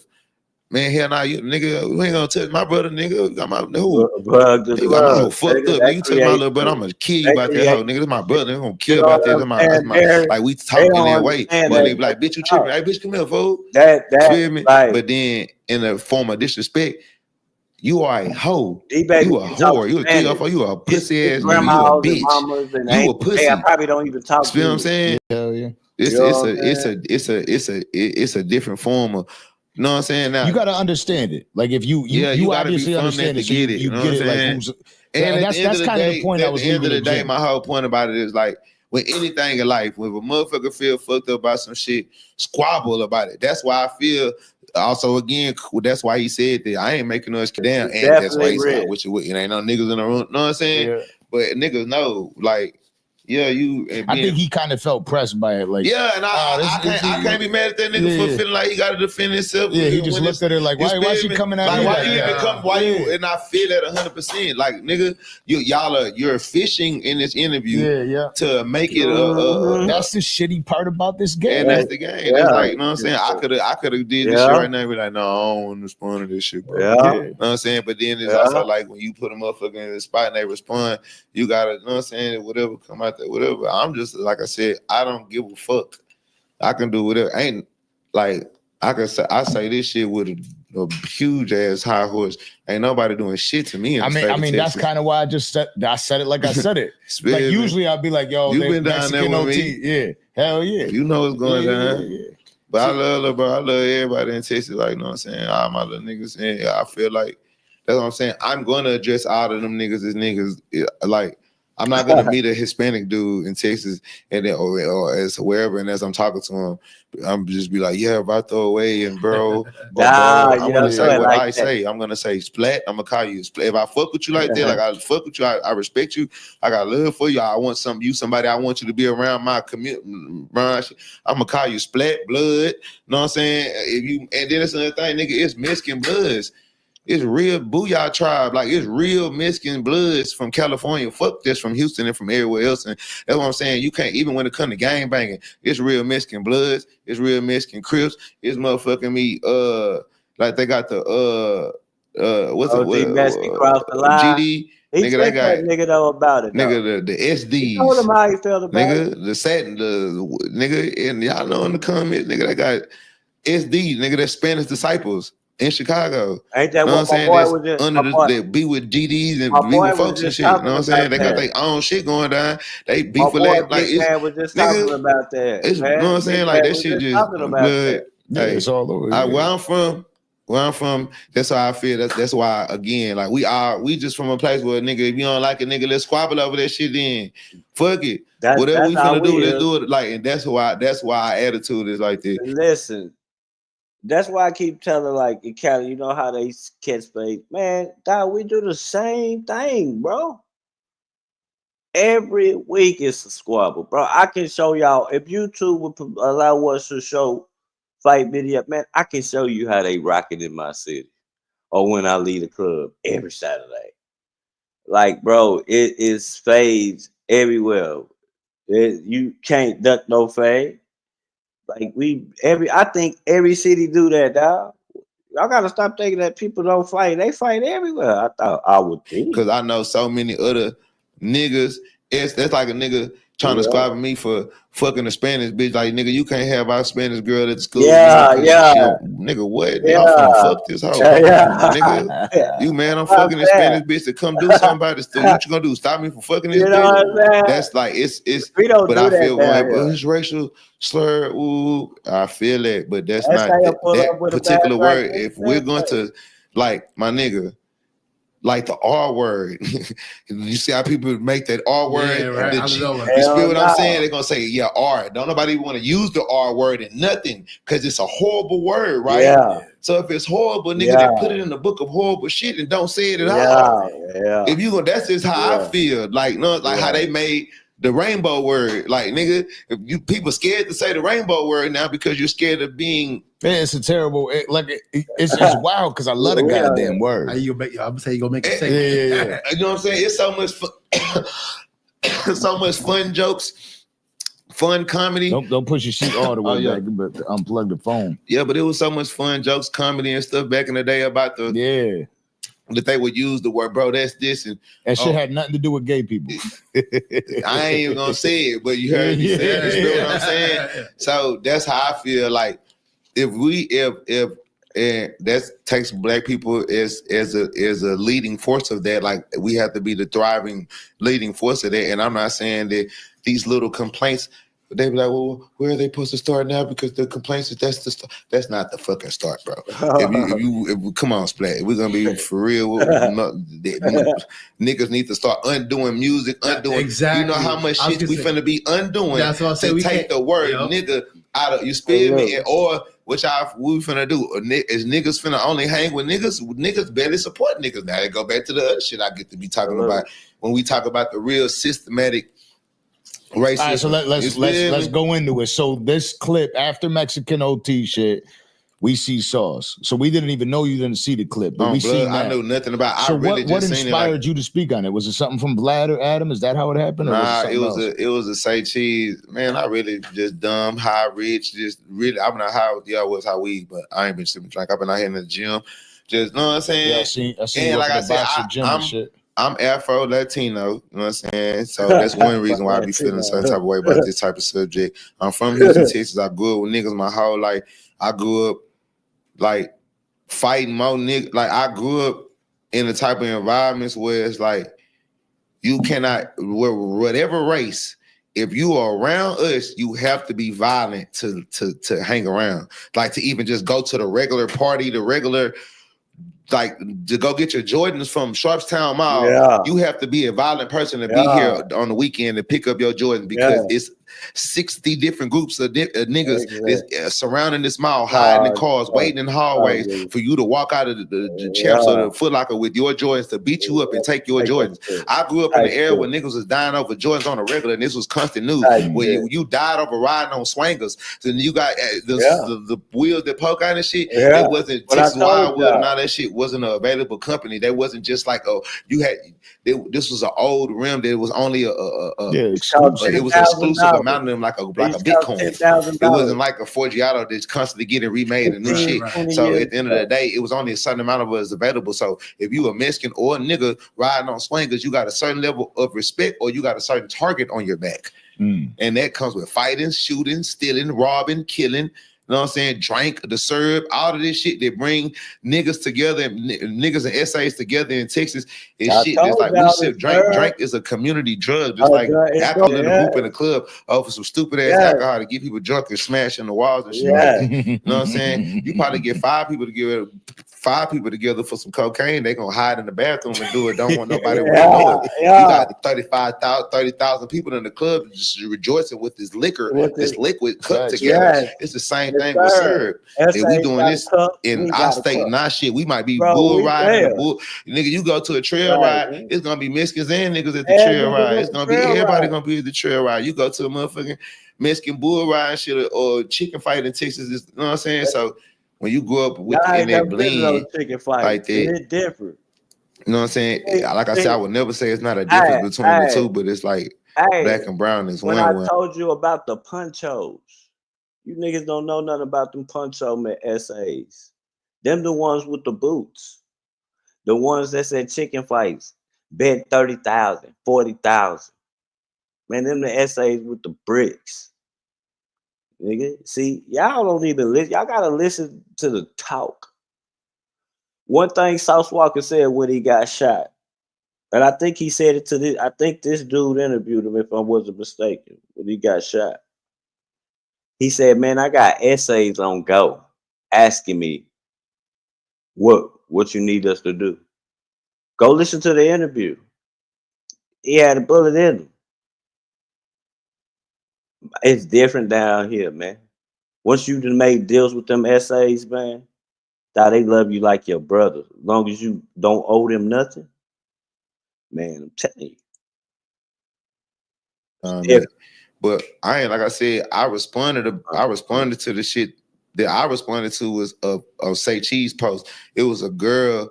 I don't even know the girl name. I don't really, you know what I'm saying? I was just whatever. Yeah. I'm just internet, whatever. I don't give a fuck. Like I don't care to be politically correct. I just care to be what I am, what I believe type shit. Yeah. I really don't care. So she was talking about the use of the word, right? Yeah, she said I think that all stemmed from the Mexican OT. And I didn't know. I didn't know. So she was saying something about like she said basically if you're not black, don't use the N-word period. And then I said because of her fair skin complexion, it's not like you got different levels of light skin. That's what I'm saying. You got yellow, you got caramel, you got red bone, you got bright mix, like you down there white, pale, you know what I'm saying? So she, when you get to that certain shade, it'd be kind of like, if you ain't albino, it's like you for sure mixed. Yeah. You know what I'm saying? Like, it's certain shades of light skin that's like, okay, yeah, you obviously not mixed, or you know what I'm saying? You just, your parents got fair skin, but they both black, you know what I'm saying? But you not as dark as me. Or this nigga's way darker than me, you know what I'm saying? Yeah, in England, they got names for all that shit. They have a whole caste system, and they call it half caste, quarter caste, eighth caste, all that shit. It's a color palette. Yeah. So it's certain colors in that palette. There's like if it's not the albino gene or the albino gene, however it's pronounced, because I've heard it's supposed to be pronounced different ways. If it's not that gene, then the black person is obviously mixed. You know what I'm saying? So it's like So what did you say to her exactly? I was like, she barely white like my kids. I'm saying this what I did. I call my son white blood. Like, just be fucking with him, like, you know what I'm saying? Even though he a little nigga, my son ain't Splash, but I'm forever gonna joke with him about being white too. But it's out of love, because I love that about my son as well. Just like, you know what I'm saying? I'm the type of person, I'm gonna put my bloodline on spread. You feel me? I'm gonna have an Asian baby, some pure black baby, it's all pure blood of me. Yeah. But it's like I wanna, nigga, I'm gonna spread my blood on the earth. You know what I'm saying? I want all different types of forms of Sauce Walkers. That's having a Chinese baby. That's the purpose of a man, is to create. You know what I'm saying? And fertilize and watch. I wish I could explain this better to my girl. I'm just living like that. It's the point, like, it's not nothing to explain. I'm gonna stay out of this before some dollars get thrown at me. I'm doing that shit. I'm Spanish baby, I'm white baby, mixed baby, black baby. That's me. Yeah. So like that's why I'm different. Like feel me? I feel how I feel about this shit. So yeah, when she said that, I said with identification first. Like I'm not just shooting it out there in disrespect to you or all mixed people in the world. So like they can't say nigga because mixed people are more than they can say nigga. They still black, and black is the way more powerful gene. I don't care what you mix black with. You drop black in any race in the world. That's a black baby. You know what I'm saying? That's just that's just the genetics of Earth. It's just the science of man. We can't do nothing about that. So that's why I be feeling like we already have a genetic advantage on Earth. You know what I'm saying? They're just with God universal giving Earth to melanin people. We have genetic blessings, right? So at the end of the day, if you know everybody is you know what I'm saying? Like, and we all get things from other races because I hate when you start this subject, people get tender. People ask I'm already thinking about how viral it is. People ask get tender. Sauce Walka says black is more powerful. I mean, I'm just I'm not even saying that. I'm just speaking of. Hey, you are speaking real shit. We all got things from each other. We all have genetic things that people like to get from other people. I'm Puerto Rican and Dominican. You know what I'm saying? There's a lot of black in my blood. It is what it is. But at the end of the day, it's like anything genetically like modified that a black person want, it probably didn't come to you, but it's on black people. But people just go buy straight hair or they go buy context, change their eye colors. But in natural genetic format, a black person could come out with straight fucking hair. A black person could come out with curly blonde hair. A black person could come out with blue eyes, green eyes, black eyes, and be from two black parents. You know what I'm saying? We are the only race on Earth that can do all of that and still put out a black baby too. You can't put two white and get black. You can't put two Asian and get black. You can't put two and get the characteristics and the like. You know what I'm saying? Fuck a black baby, just the characteristics of that other race. You can't get that. Yeah. You know what I'm saying? You can get anything out of black. I don't know why it's like that, but that's not my business. Yeah. I'm not a fucking scientist. I don't, you know what I'm saying? I'm a dripologist. That's what I am. I'm a philosopher of sauce. But yeah. I told him some important news in my life that I didn't share with the world yet. But he says congratulations. Yeah, right? We got our own lingo. You feel me? So yeah, I said what I said, and basically what I said at the end, it pissed everybody. I was like, to say that. Because my thing was, I was just going for Hispanic, but I didn't fucking know this nigga OT that said this wild shit and put me in the bum. But it's like, whatever. Like, I don't give a fuck, whatever. Because, like I say, nigga, my little nigga Peso, that's my artist. He say nigga every day, and I'm going to beat somebody up by Peso, whatever about Peso. So, you know what I'm saying? But, my nigga, the girl, I was like, what I said? I said to say that Spanish people can't say nigga is like saying black people can't eat tacos. And people felt like that was the dumbest analogy in the world or the dumbest comparison to say, how the fuck can you compare a taco to a racial slur? Again, where I'm from, in my experience and growth in life, most niggas are not even intelligent enough to know enough of the Hispanic vocabulary and dictionary to find a better suiting word to be disrespectful to Spanish people. So everything that I've ever heard people use to disrespect Hispanic people, if they are black, like black people don't say wetback. That's like some lame shit to them. They don't even want to say that. I've always heard niggas call Hispanic people out of disrespect a torta. What That's funny as hell. That's what I'm saying. Word, a torta, a taco, burrito, motherfucking, what did they say, beaner. Yeah. You know what I'm saying? All that shit is or food. The S word, yeah. What S word? The other one. I don't know that. See, I don't know, so I can't speak on that. That ain't my culture. I don't know the S word. All the words I'm knowing is all food shit. I hate this internet shit, right? It's almost like you can't say the fucking words. So you can't say that shit? I doubt it. I don't, because YouTube will find it and be like, I don't know the word. I can spell it S-P-I-C-K. S-P-I-C or S-P-I-C-K. See, I've never even heard that. Yeah, they say that shit over here. That's some. You feel what I'm saying? Yeah. That shit is by region. I've never heard that, blood. Yeah, no, see what I'm saying? I've never heard that, blood. Just like they probably got their own shit. Like, okay, like in California, I've heard niggas be like, that's where the enemigos live at. But they'll say the enemigos is the black niggas and some Spanish people. Enemigo, like the enemies, but migos at the same time. Yeah, but it'll be like the opposing hood of the sex type shit. But sometimes it just be the other hood and it's another black hood.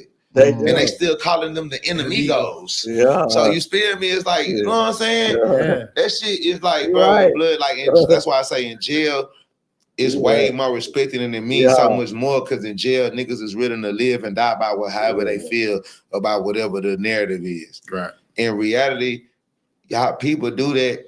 They pick and choose. I don't like that. That's how I was telling Julie. I was like, that's like picking your fight or something, like, or picking your, like, know what I'm saying? Like, nigga, if you're not gonna be fucked up about it when Tom said, don't be fucked up about it when Jerry said. Now, or if you a person that's gonna risk your life and go to jail, slap the fuck out of somebody, like, there are words and there are terms of disrespect that if a person come at me with it, I'm willing to die over that. I'm willing to go to jail. I'm willing to not be free no more over this word or over this term or over the sentence. Right. Nigga, over the way that you just handled me or whatever you just said to me, I am willing to live, die, or kill over this subject. But what you said in the clip was true too. You was like, you could call me a boy a certain way and that'll be the same shit. Feel me? Yeah. I'm gonna feel more disrespected about you using that term as boy. Like, nigga, what boy? Who your boy? Who daddy you think you is? That's I'm gonna ask y'all something. All y'all from different places, and if somebody call you a boy and don't do y'all feel disrespected?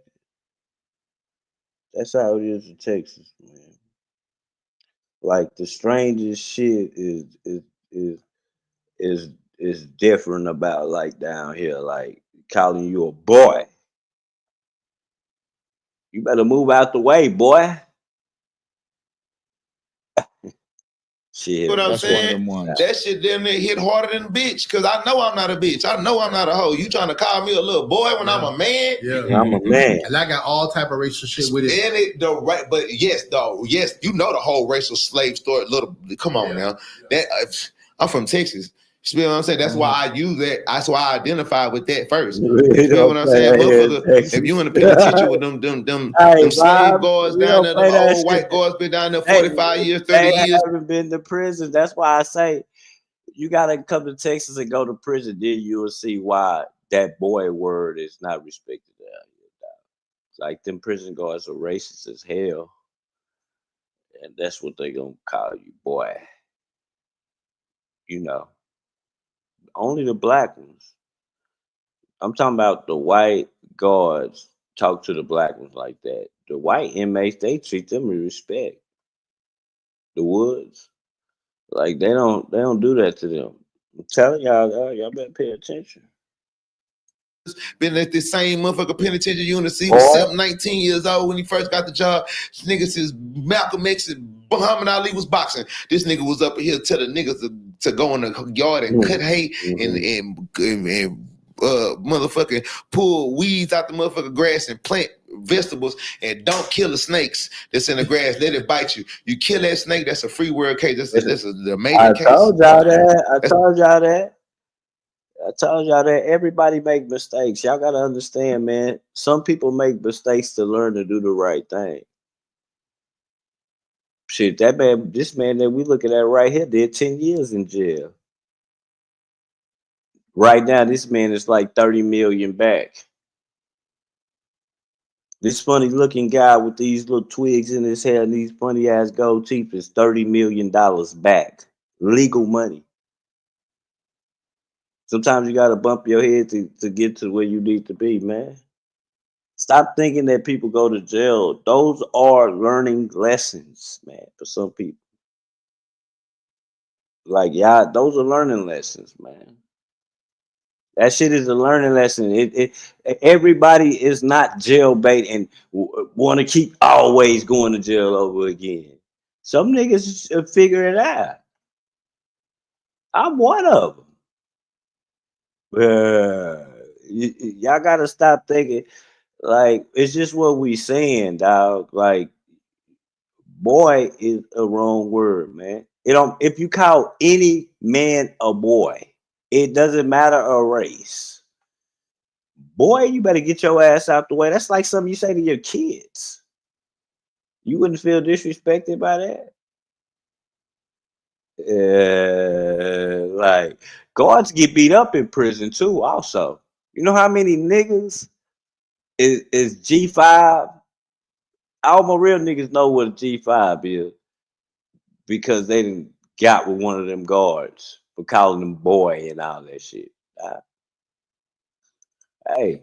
That's a case. If you kill a boy and a boy, yeah, you run I'm past that telling gun line, you y'all. getting shot, boy. Yeah, nah, tell you that's a that. word that Feel as what a I'm man, saying? as a man in Uniform don't general, matter. it'll offend you. But now Get on imagine your being ass a black up behind man. that Exactly. shit. So it's just like And then intensified. at the same time, like it's feel me, like it's so much like people even you even got like the dude from New Maybe. York, what's my nigga name from Sometimes New it York? do. Black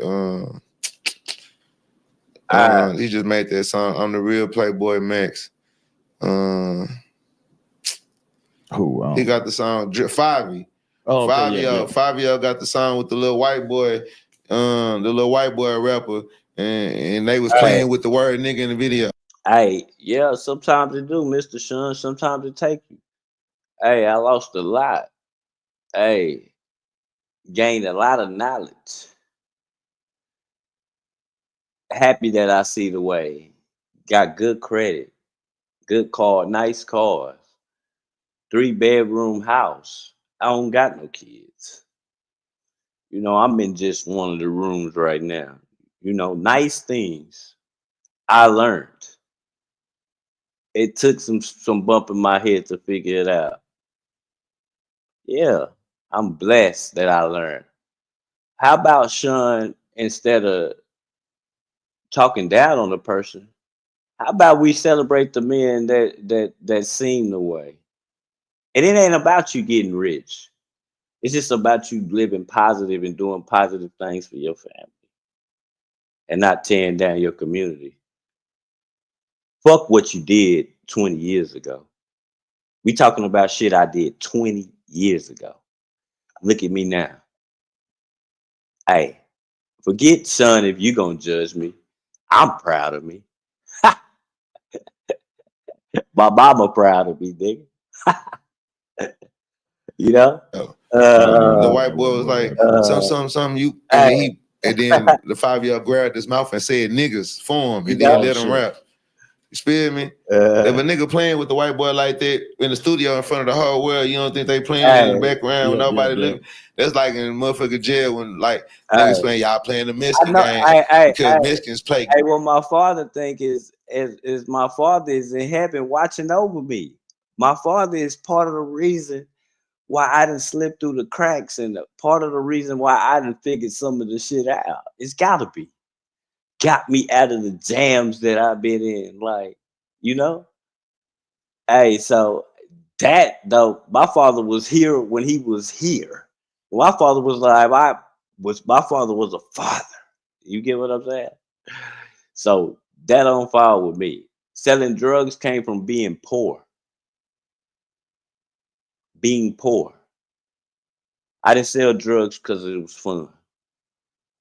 I sold drugs because I seen my mama struggling, trying to take care of me and my sisters. That's the difference. Y'all think certain people do this shit to look cool. Nigga, you ain't never had to wear pro wings before, nigga. You probably don't even know what Payless is, Sean. You get what I'm saying? You probably never even stayed in a project building, Sean. You get what I'm saying? So that's why I be like, you know, some of y'all try to troll and how about we celebrate the niggas that figured it out instead of make fun of the niggas who ain't figured it out, man. You know? Gay games in jail, like them niggas play hard, like be playing though, be gangster in the motherfucker. Ain't even on it. Niggas say I used to steal shoes from Payless. You see what I'm saying? Type of shit we on. Having to go in, change, tell them to get you a pair of shoes. Have you ever had to go in there? You so poor, you had to go in there and change a pair of shoes, put the old ones in the box, tell the person you need this size, and put the old ones in the box and run out the store. Yeah, that type of shit. Not because we wanted to, because a nigga didn't want to go to Payless, man. Nigga didn't want to wear no pro wings. Nigga didn't want to get laughed at school. That's why I sold drugs. Come on. But they just playing, like just getting on each other's nerves in jail. We ain't got nothing else to do.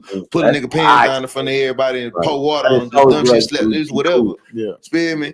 Now, it's so many different terms. Half you niggas don't even know what a food stamp is. Half you little niggas only know what a food stamp card is. Nigga, I'm from when your mama send you to the store with a food stamp book. You know, I'm from that way, bro. I'm a little bit older than you niggas. I can tell how y'all talk, you know, a little bit older than y'all, bro. It's used in Texas in the South period. Nigga just, it's spare me. So it's like, that shit be watered down to me. Like, unless you gonna like, nigga, go be Superman, go be Blade, like nigga, be Superman, go be Blade. That's how I feel about this shit. We around the same age, Bob. You I know say this exactly again I a million already know times. you talking If with anybody on earth use any word of that nature, I know you I understand don't fuck exactly what I'm nigga. Like talking not about. I'm saying because that's the word. Straight That was the the ER. Yeah, the whole When you video's put banned that now. now you gotta take that out. But that's what you just when you use that ER on there. That's when it's like, all right, you just using it in the contents of disrespect, or you just trying to disrespect me, period, nigga. I'm gonna show you. Yeah, I've been called that a lot of times in my life. Cause you look like you look like, you know how many light skinned niggas look like you? You know how many light skinned niggas that just got this mix that look exactly like you, nigga. You cannot tell a difference between y'all and them. Yeah, but what I'm saying, right, like, is if I could feel that anger when it's said to me, as a kid, I knew that always. Like, imagine my neighbor, how he feels. You know what I mean? Because I lived in a predominantly black neighborhood. We were the only Hispanics in the neighborhood. You know what I'm saying? So it was just, it always, the school I went to was MLK. You know what I mean? So I learned all about that shit. In Houston. And like, I'm a person, like, I've experienced racism so much in my life, being from Texas firsthand. Racial profiling because of the way. Man, looks be deceiving, man. Like, looks can be deceiving, bro. Like, one thing about me, man, looks can be deceiving, man. Like, I've been to the pen twice. Nigga, listen, man. Let me show you something. Real fast.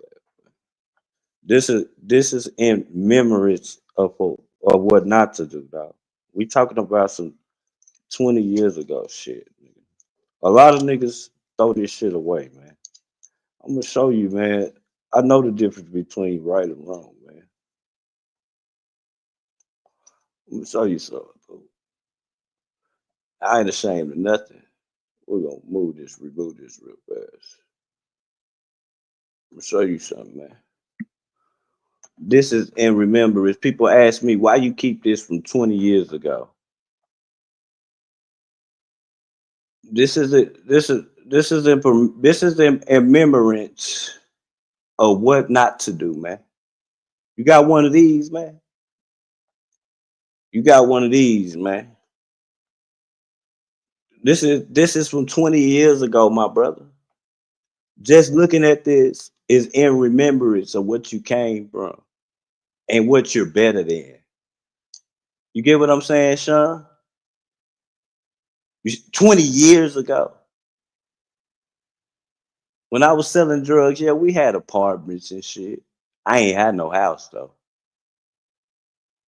I wasn't making no 3 times the rent. I wasn't doing none of that the right process, man. Like 20 years ago, man. Every time I look at this is in remembrance of what not to do and where the nigga came from, man. You can't pull me down because I know I'm proud of me. I know every time I look at this, I'm way better than this now.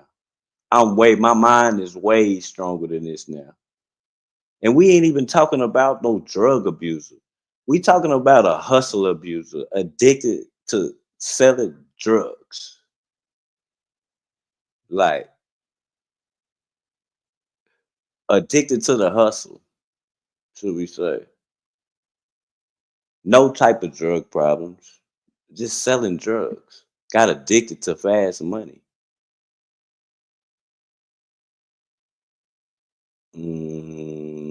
Your pain.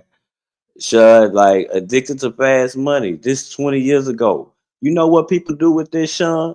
That's why I'm talking to you because I want you here. Nigga, I respect everybody's opinion. That's respectful. You ain't said nothing respectful, disrespectful. Like, this is for what not to do, fool. Like, what not to do, dog. This is what keep me out of trouble from uh wanting to pull up on niggas, talking about me on the internet, or wanting to do something because I really done some shit before. You get what I'm saying? Like I came from that down. My mind is strong now, stronger now, bro. As a hustler, one thing you can't let go of is you think that I had a job and I still hustle. That's how I know I was addicted to it. Felt like the job was never enough. Or just wasn't satisfied with that. It's greed.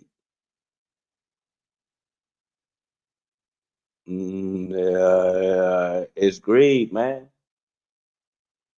Like selling crack, you become the most greediest person there is, man. You don't realize it. A monster. I wouldn't even feed myself. How do you have thousands in your pocket and you won't even stop at the Burger King? Just worried about the next lick in the net and put the money back in the pot for the real.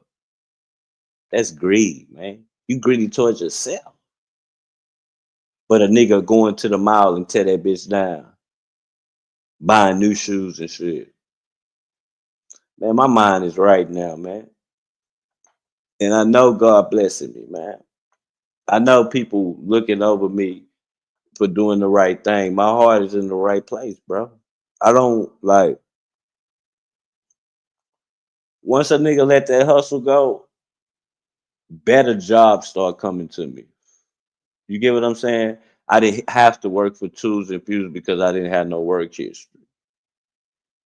You get what I'm saying? Once I put like, man, I'm just gonna make this job do what it do, man. Shit start panning out for me. You get what I'm saying? I earned this position, bro. I ain't had no. I couldn't go in here, man. We had money. Don't get it twisted, nigga. We had money when we was selling drugs. But the way we was getting shit was a different way. The way we was getting cars, it was always cash. The way we was getting apartments, it was through somebody who knows somebody. Just it was a little bit different. Yeah, it's yours, but anything could happen where it ain't yours. Type shit. You get what I'm saying? Like the shit hit a little bit different, man. I feel good that I ain't did nothing illegal to get the shit that I got. Now, nobody can take it away from me. I ain't scared. I don't do nothing. I go buy what I want to buy. You know, I don't listen, man. I'm not hurting for nothing, bro. I am sitting in a 3-bedroom, 1 garage, backyard, front yard. You don't hear shit. I'm talking loud as fuck. My girl's in the bed. My girl's in the bed. Nigga, I'm not hurting for nothing, bro. It ain't cause of me, it's cause a nigga start doing the right things, fool. You know what I'm saying? Nah, ain't no paperwork straight, bro. I'm not hurting for no money, bro. Bro, I get paid $32 an hour, dog. I'm talking about a super felon. If I told you where I worked, you would trip out.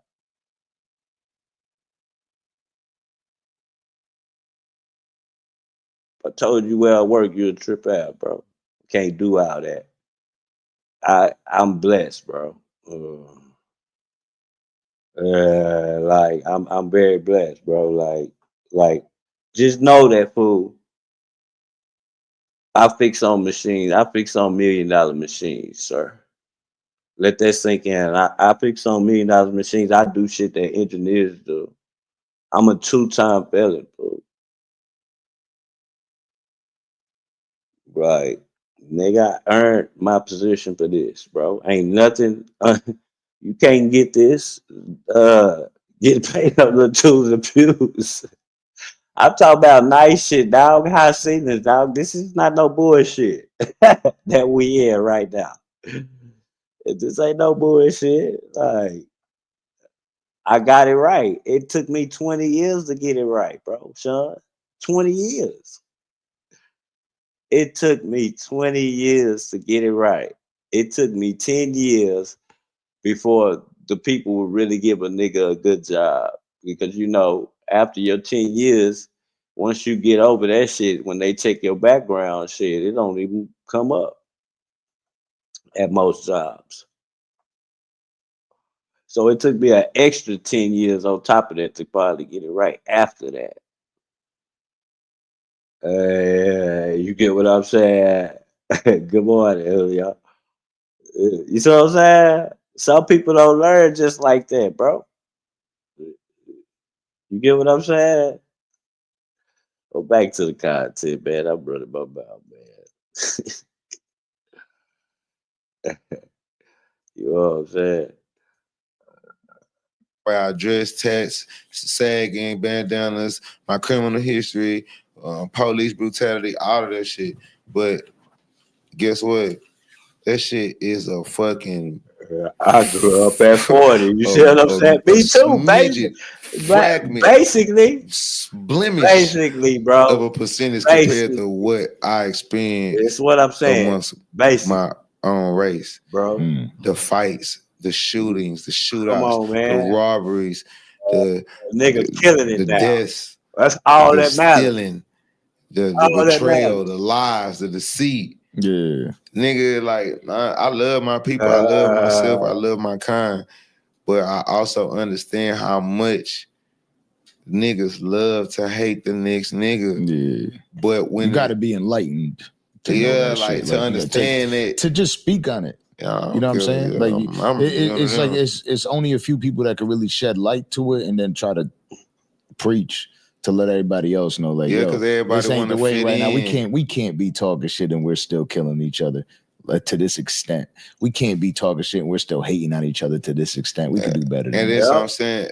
What I would say is like, because I know what people gonna like. I always try to use is like, they'll try to say that we not the only people that hurt each other. We not the only people that do shit to each other. Yeah, you're right. Every race do shit to each other and hurt each other to a certain extent. But we the only people that hurt each other for senseless shit that has no purpose, no value, no meaning, no pain, no end result, no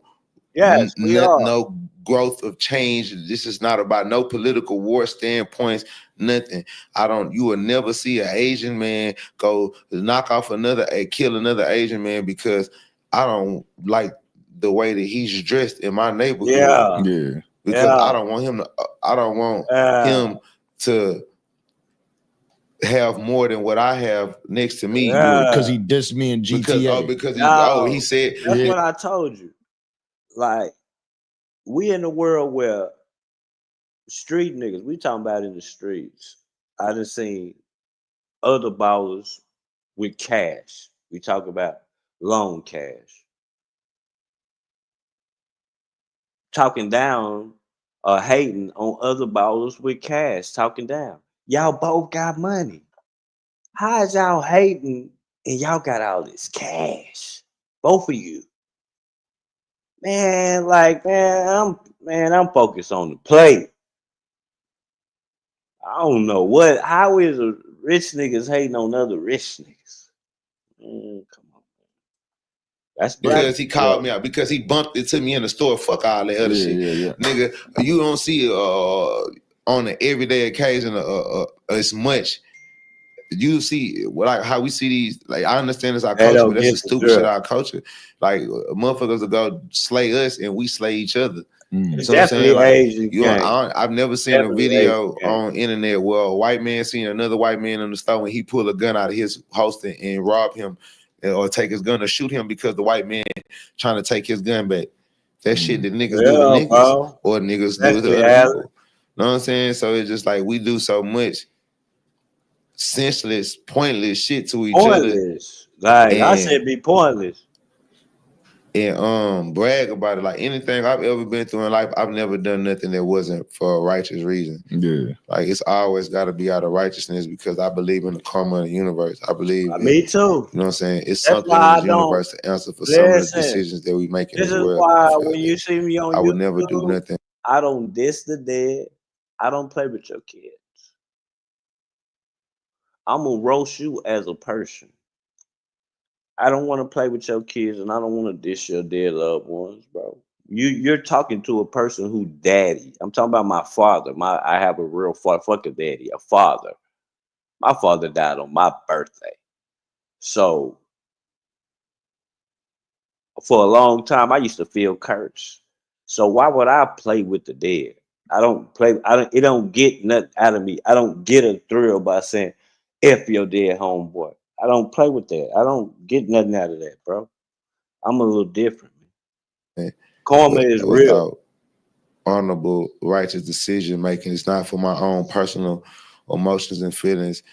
This is about like a lot of the real shit. You know what I'm saying? I don't tell y'all but you know, people just do shit to be doing it. And that's how this whole fucking world works, though. And it's sad. Me and him were just having a conversation outside, and we're talking about how all these other countries and they set themselves up, right? I ain't like smoking on nobody's dead loved ones. When I was in Israel, the one thing I noticed, I'm like, damn, the way they stick together. I know, like, they got a program where if somebody from here, right, like a Jewish person from America, goes on a vacation, their house is up for use from anybody that's flying in from Israel. They could stay in the house. They could use your whip.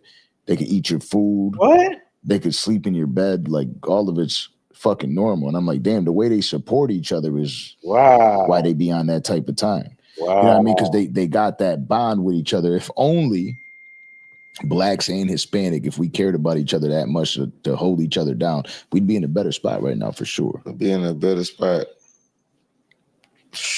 astronomically as a whole.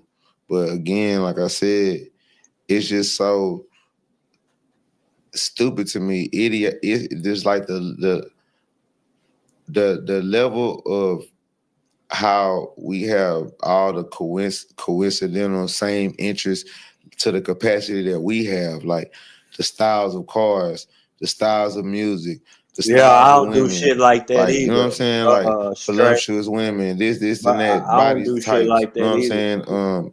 Food preferences. That's another thing I don't like do. it's so much shit that Black people and Spanish people are such alike. Like for whether it's the Nike Cortezes to Nike Air Force Ones. You know what I'm saying? It's like it's so easy to. You got niggas in soccer, you got Hispanics in football and basketball. Like, yeah, I'm gonna tell you this about Sauce. Right, he's got the shit like perfectly mapped the fuck out. Like when I went to Splash House, when he got examples, like when that nigga Sauce Walka give his examples, he give good goddamn examples. Like, you know how somebody niggas talk with examples, so they be trying to explain their situation, so they give an example. Man, that nigga be having some good damn points. I'd be like. Right, we were at Splash House and then we were outside at the bowling alley, and he's seeing these bitches walk by, these women walk by, these females walk by, however they want to say it. And he's like, I could tell that this one right here, the way she's shaped, the way she looks, that's for the white boys. Exactly. You know what I mean? He's like, that one brings the white boys to town. You know what I'm saying? But like the way he broke everyone down, I was dying laughing just because it is real. Like that's how that shit works. Everybody's got their own. That nigga pimp for real, man. That nigga know. You know what I'm saying? So that nigga I use just that feel pimp like the whole race car shit dumb to me. It has. Listen, I'm gonna tell you one thing about niggas who pimps, bro. They don't give a damn about no race. They give a damn about the color of that money, right? And one thing about pimps, they gonna love the other races to spend money with them. What you mean? I can't be. I want that white boy to come pick up this gal. You know what I'm saying?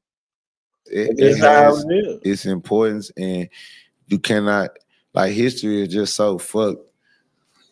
I just feel like it's more important shit to be focused on, like the present and the future. How did Adam 22 get into that conversation? He said something to you, or how did that end up happening? Oh, Adam 22 just made a response to what I said and said it was. He's like, He says some shit like, no hard feelings, Sauce. I usually agree with you on Real stuff, but free, this my one's boy. stupid that you said. Like, he was just riding the bandwagon up. Maybe that could have been his organic opinion. I don't care. I just still told him, Adam, shut up, you a PM, bro. Yeah, You're like, you a hoe. I'm gonna tell y'all something about Adam. Most people that go on there, Adam 22 has more money than them. See, that's where he fucked up at. When you invite a nigga with more money than you on there, nah, you don't handle us like you do them gang members, nigga. I'ma handle you. I'm the nigga with the cash, nigga. Hey, that's how you supposed to do that guy at No Jumper. But see, a lot of y'all gang members, I ain't trying to talk down. Y'all need the money. So y'all let that man handle y'all any kind of way. Nah, nigga, I'm gonna go up here and check this nigga. That's what you're supposed to do.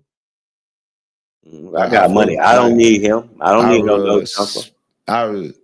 What is the word to use? You don't need him. I see the benefit in your platform for hip hop just by it existing. Hey, not to mention, let me remind y'all, OnlyFans, the website, you can say what you want to say. This nigga is the nigga that made this shit big. That's why he $30 million back right now. Let me remind y'all that Adam 22 girlfriend does what and Adam does what? He make porn videos, right? They do. He been trying to push his girl to South Walka. Yes, Adam 22. That's how much money that this little black, little ugly looking guy right here makes out there. That a nigga will push his wife, a girlfriend, whatever it is, to South Walka, to the mansion. Basically get pimped. You know what I'm saying? But I also know the level of exploitation and buggery that you do with people and shit like that. See, that's what y'all don't know. But Texas like, niggas that's what I'm slow saying. though. I fuck with white people so much. But we slow though. But we Texas niggas slow though. Hey, we slow though, right? Know the kinds that's like really fuck with niggas and fuck with black people for real, or the kind that I'm a fan of what you guys do. I love what you guys do, but I would never really do what you guys do or understand why you guys do it. But if I can make some money off that, yeah, fuck it, I'm all in, and I'll fake it till I make it. Especially if some of you dumb motherfuckers are protect me for a little while. Like, I know that type too. Yeah, they call that a culture vulture. Exactly. And those the ones that irk my soul when that's exactly what it's blatantly obvious to a person that's enlightened or that's not an idiot or that has observation skills, or is that it that's not in a position of need. Because a lot of people peep it, and it's like a lot of people, black people, Hispanics, that may work with somebody that's like an Adam.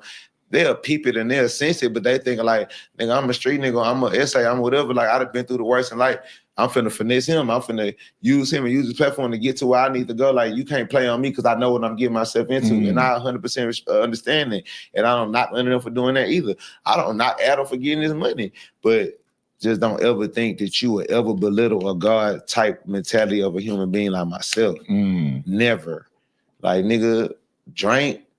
Bro, stop playing with me, nigga. I've been sipping syrup since I was 9 years old. White. See, that type of shit will make me white boy you, because you trying to black boy me. You see what I'm saying? Yeah. You playing me. He came at me months, like years ago, like I was some little broke ass little kid rapper or something that's dying to be on this platform, and he made it, and he said it on another person's platform, Vlad, that I don't really fuck with Vlad like that either. I've been ducking Vlad interviews for years, nigga. You know what I'm saying? Because of, just like how I pull up and you do interviews, you fuck with you, shit like that.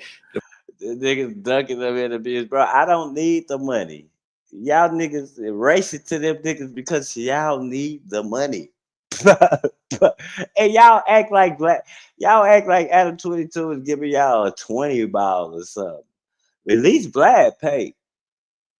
But Adam 22 ain't giving these niggas no money, my nigga. Like, extorting the shit out of y'all. Nigga, people who don't need the money ain't going. Why ain't no big artists on Adam 22? Nigga, ain't nobody, because you got to pay them big artists and he ain't trying to pay them. We trying to keep that bitch in the $5,000 range. The first time I did that, when Vlad tried to do an interview me long time, I didn't show up to the interview because I ain't really give a fuck. Right, and he was only trying to pay me like $5,000 for the interview. This is like way. Didn't I tell y'all that? When I first blew up and shit. Did I tell y'all that? I don't gotta know. I just told y'all this, and I haven't even seen this interview, bro. This is my first time watching this with y'all. Like, I'm telling y'all, bro, what they be paying these niggas. These niggas will go up on the stage for $5,000 and tell these niggas some police shit that will get them jammed up, bro. For $5,000, bro. Nah, nigga, I'm gone. And I was like, man, I don't care about no interview. I never really respected the platform like that. Like, especially when a motherfucker feel like, man. I have the power to make you. Like, they think they 106 and Park or some shit, or they think they Columbia Records because you had a couple of interviews that got. Well, you know, Sauce, if you come up to my platform, you know, like it's. I fuck with Vlad though. He actually told me about that shit too. He was it's like, the same thing that OG Percy. OG Percy is the only gang member that refused that nigga interview. He's the only gang member. All the rest of y'all ran to that damn white man, bro. Talking about y'all culture. OG Percy, yeah, the one that everybody called the smoker this and he's doping that. He obviously the only one that's smart. You know, he's just I want to get it set up with him. You know, he's just, you know, that nigga refused the interview, bro. Nah, nigga, you going to pay me what I want. 15,000. I'm going up another 5,000 on his ass. Nigga, I want a 50. I want a 10. It's a 20 ball. It is a 20 ball, man. Nigga want a 20. My nigga, I ain't trying to hear it. I'm telling y'all. Be fives and shit. I ain't taking no 5,000 to go on your platform, and I don't care to go on your platform for what, bitch. Fuck y'all niggas. I can go live on Instagram and say what I want to say, and have about 5, 6, 7,000 people watching me, bro. I'm good with that, dog. Like, I got money already, bro. Like, ain't nothing like you can bait me in with to, like, you get what I'm saying? You know what I'm saying? I really need to. Man. So what do you really? All right, so here I said it. I'm not afraid to say shit. Fuck this whole industry. I did the interview with Jin Lee. I asked him about that question about homeboy he was fighting. Yeah. I started getting crazy DMs like, "Oh, how you gonna do that and not get the full story from the other dude that he was scrapping with?" And from I'm like, Houston. Yeah, I don't know if he's from Houston or Dallas. Yeah, he's from Houston. The FDA dude or whatever. But he kept like writing to me, and I'm like, "Yo, hey man, hold up, man! Shout out to my nigga FDA, man. FDA boy, you got Sauce Walka in the Dance Project up here talking about you, boy. I ain't even know this. I told y'all I ain't watched this, man. Make sure y'all go subscribe to FDA, man. I think it's called damn. I can't look it up right now. I'm gonna look it up in a few minutes, man. Shout out to F Dizzle, man. Boy, F Dizzle, everywhere they got your name on their tongues, man. Hey, we talk about Sauce Walka talking about y'all, bro. You know, and it don't even matter if he say something bad, if he say something good, bro. Hey, they talking. That's all that matters. On some real shit, because I mean, you kind of should get an interview from Blood though. He hopped on a live, but I'm like, one thing I don't do is Sauce Walka just told you, bro, that Dance should interview you, fool. Not even hating. Come on, son. Man, I'm finna call you when I get up off this bitch, bro. Fat ass. You probably sleep. Support enhancing of issues. Yeah. I said I can't. This ain't the platform for it. I was like, I felt like whatever it is. If I got the story wrong, that's on me. But it ain't. I'm also not gonna bring you up to the platform and because you ain't promoting nothing. We're gonna enhance this beef. I'm good with that. Yeah, that ain't me. And that is what I feel be happening a lot at No Jumper. Yeah, I could say that with no fear and no worries. Yeah, like I feel like a lot of times when people go up there, it's like you're asking them about shit to enhance a situation that may So yeah, you just heard the nigga say he was gonna give you an interview, but he don't want to create nothing. He don't want to keep the conflict going on. He want to squash that shit. You probably shouldn't even be a part of. Yeah, I mean that's true too, but it's that's why people who just take the political route and just say I plead the fifth and I'd rather not talk about that. And you know what I'm saying? People that don't want confrontation or they don't want what comes behind certain opinions and stuff like that, that I would suggest that that's the way that the high road they should take. And for somebody like, I look at it like this, like if you Lee, like if I was Jen Lee, like, you know what I'm saying? It's gonna be hard for him to like that type of shit, and that's why I don't like about the shit, because like they'll be on this shit right now, but then 5 years later, because Jen went through the shit, now it's gonna be some other white boy that's just gonna slide things with it and they gonna just love him. Yeah. Like I don't know, but like the big belly dude, he look like, I don't know if he mixed or he all white. I think he got to be black a little bit. Yeah, he oh, Belly. Yeah, he look a little black. Yeah, nah, Belly's dad is full black. No, he look. That's what I say. He look a little black though. He look black though. But to your point, Jim Lee did say that. He said, "I'm not saying this to be no pioneer for white people to come say this shit." He actually said, "Don't say it. You will get fucked up." Nah, and that's 100%, 1,000,000%. Because that's what I'm saying. I don't like. That's the one I don't agree with. Like, I don't agree that white people in particular, that particular group right there should not feel comfortable with saying the word nigga unless you are devoting your entire life to niggas. But at the same time, I was telling Jim Lee, bro, you go back to that DMX footage at Woodstock, it's 50,000 white people saying nigga is fan. Yeah, that's what I'm saying. But again, that's what I'm saying, bro. They're saying that shit as a fan, as communionship, as I'm loving the song, you in a trance in the song. You go to a motherfucking any rapper concert right now at motherfucking Rolling Loud. Yeah. If you go to a concert and Rolling Loud right now, motherfucking Playboy Cardi, any one of them niggas get on stage, you think them 40,000 little white kids in that motherfucking crowd jumping around losing their motherfucking mind ain't saying nigga on that nigga part? You think the whole crowd, if you turn the beat off when he say nigga in the whole crowd, you think that motherfucker finna just go, no, that's the favorite part. Like, come on, bud. Getting people rich was making you, what the fuck make you think people want to go sit up? Why? Hey, think about it like this. When LeBron James, the OKC Thunder, all these great ass motherfucking football, basketball player athletes that go perform in the middle of their court, who are predominantly the people that's in the stands? White people. Who are the people that got the season motherfucking tickets on the floor for $300,000 a season to $2.345 million a season with their parking spots of their company and their suites and all of that? Who are the predominant amount of people? The ratio of race that's in those facilities. It's more the Caucasian. Okay, then, and the reason why that is because they want to see things that niggas do that they're not necessarily as talented and good at doing.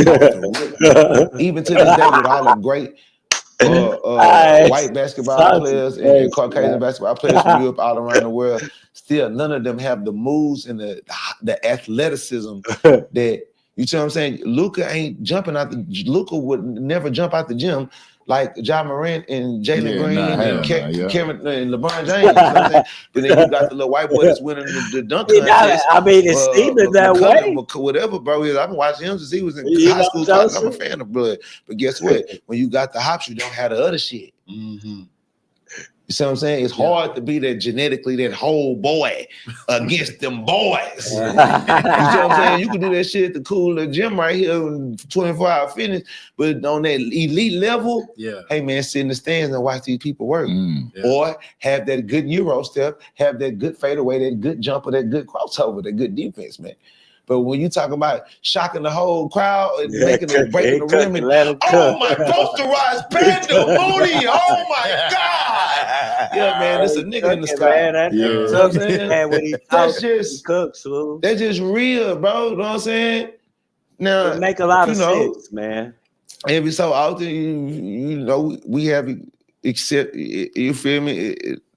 Things change and people become you know what I'm saying, better at different shit. You know what I'm saying? You got black quarterbacks and you got white running backs now. Like you got wide receivers, and you know what I'm saying? But it's not even white running backs, it's white running back. Christian McCaffrey. Okay. Yeah. I'm trying to be fair here. Okay, like you said, there's one. Yeah. There's one. Yeah, they got tight ends. White tight ends. That's what I'm saying. But there's a fucking reason why this position has been held by this type of human for this long, brother. Because it takes a certain type of jet fuel in the legs. We ain't seen the white Usain Bolt yet, with no disrespect. So we already got a certain amount of blessings in this world that we should be taking advantage of and thinking about that. Because we already have a lot of disadvantages against us as well. But to be harping over a fucking word in 2025 with people that's actually, now again, like that's why I said, when I said this right here. Okay. Because this another one gonna bite them in the ass. They ain't gonna like this when I say this. And I said, how you gonna compare racism? Speaking facts is crazy. Like it's not like we not. Okay, well then let's compare it to religion. Hey, you get what I'm saying? Switch it up, right? We not. He not saying this in hateful. I'm just saying in general. Now what I see, now y'all gonna get mad at me for telling y'all what it looks like. This is just like what it looks like to me. I mean, give me some excuses and tell me why I'm wrong. That's all I'm saying. If you ask 90-80% of the world, regardless of what we want to say and how we try to get to the histories of the Egypt and Testament and this and this and that, guess what, man? When you go to Africa, where niggas is from, in the nigger parts of Africa, Nigeria, Ghana, West Africa, all them places, I ain't there. Them niggas over there in the woods and the bushes and with the shit in their mouth and the and the lions and the hyenas and shit, ain't there none of them niggas over there talking about alhamdulillah. Ain't now motherfucking pure African that come from the West Indian with Zamunda and Pumbaa and shit like that with Mufasa. They not saying Hamdulillah. They're not saying Walaikum Salam, Assalamu Alaikum. Yeah, that's all North Africa and Middle East. That's the Middle East. In North Moscow, Africa, where they ain't looking niggerish no more. They looking like that other shit. Yeah. They not looking like the niggas that we let. Now they looking like that's Morocco. That's Morocco and all of that close to, because we're French Montana. Exactly. Exactly. So now when you say predominantly, when you talk about the majority, when you talk about the majority of people that are true Muslims are from Iran. Yeah, or from Iraq. Yeah, I'm still or from the places that we possibly finna be going to war with right now, shit like that. But you got niggas. Hey, I don't see that many heartbroken niggas running around this bitch fucked up about the bombs getting landed over there as they saying praise alhamdulillah and all of that shit. Or I don't see, nor do I see Muslim people disowning black people or treating us a certain type of way for wanting to be a part of the fellowship of up under Allah. For wanting to be a Muslim, for wanting to take your shahad, to want to go to the promised land, to the mosques in Egypt, and to learn this culture and this religion that out of all religions on earth, aside of this ain't listen. Okay. No. Yeah, we gotta learn as people to stop feeling disrespectful about respectful opinions we don't agree with. If it's respectful and it's the way you think, it's the way you feel disrespectful, well, how can I get mad? Why would I be mad? You get what I'm saying? We gotta be like if everybody is not gonna think the same. Yeah, I know this is my page, but I need people who don't think like me. You get what I'm saying? I need that. Like, I don't want just go along, get along, but when it's facts and it's right is right, is wrong, we know what it is, man. You get what I'm saying? Like, right is wrong, man. Y'all know what it is, man. Come on, man. I know where you're going. Okay, you see what I'm saying? Yeah. Okay.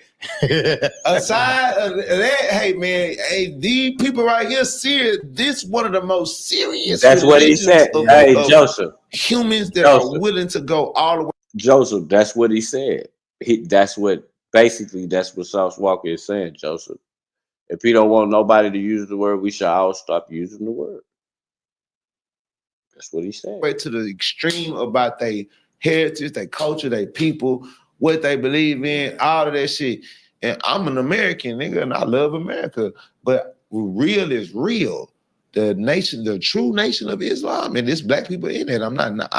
I have so many Muslim Arab brother that I got so much respect for. You know what I'm saying? Alhamdulillah, I got so many, you know what I'm saying, Habibis that I really love. I respect them. I honor them for the nobleness, the integrity, the truth, the discipline.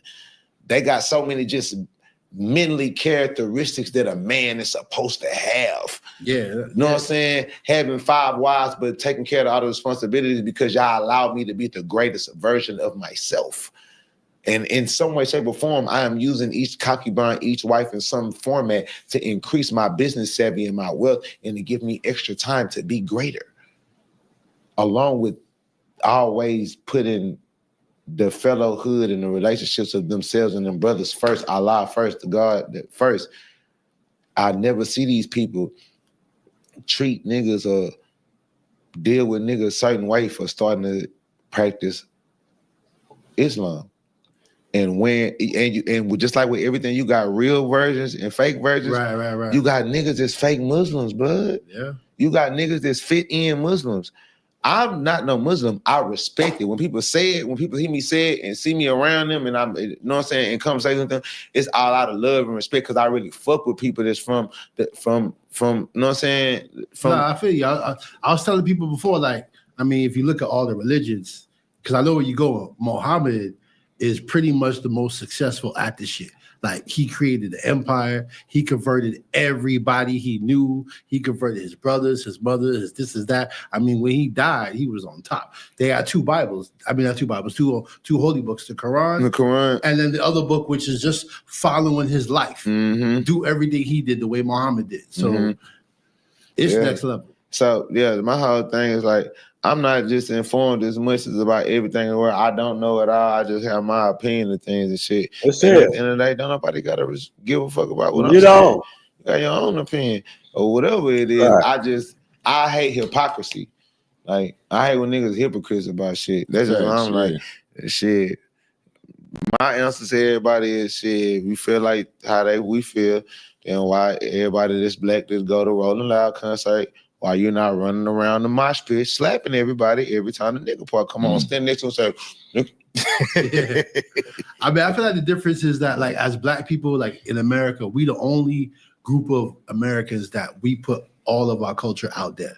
Like, you could go to any type of culture, Italian, Jews, whatever. They got some shit that only they know about in their house. No, for sure. You know what I'm saying? Absolutely. We the only ones, we capitalize on everything. Absolutely. The way we talk, the way we do everything, it's all out there for everybody to consume. And we don't got no shit that's really just for us. Now, when you say that, though, it's like, that's the unfortunate side of our situation. And it's our blessing and our curse is because I always try to tell people, like, no matter how you want to look at it, the black human is the entertainment of America, if not the world. Exactly. Backbone of culture, drive the whole thing. Like, you see what I'm saying? No matter how you want to look at it.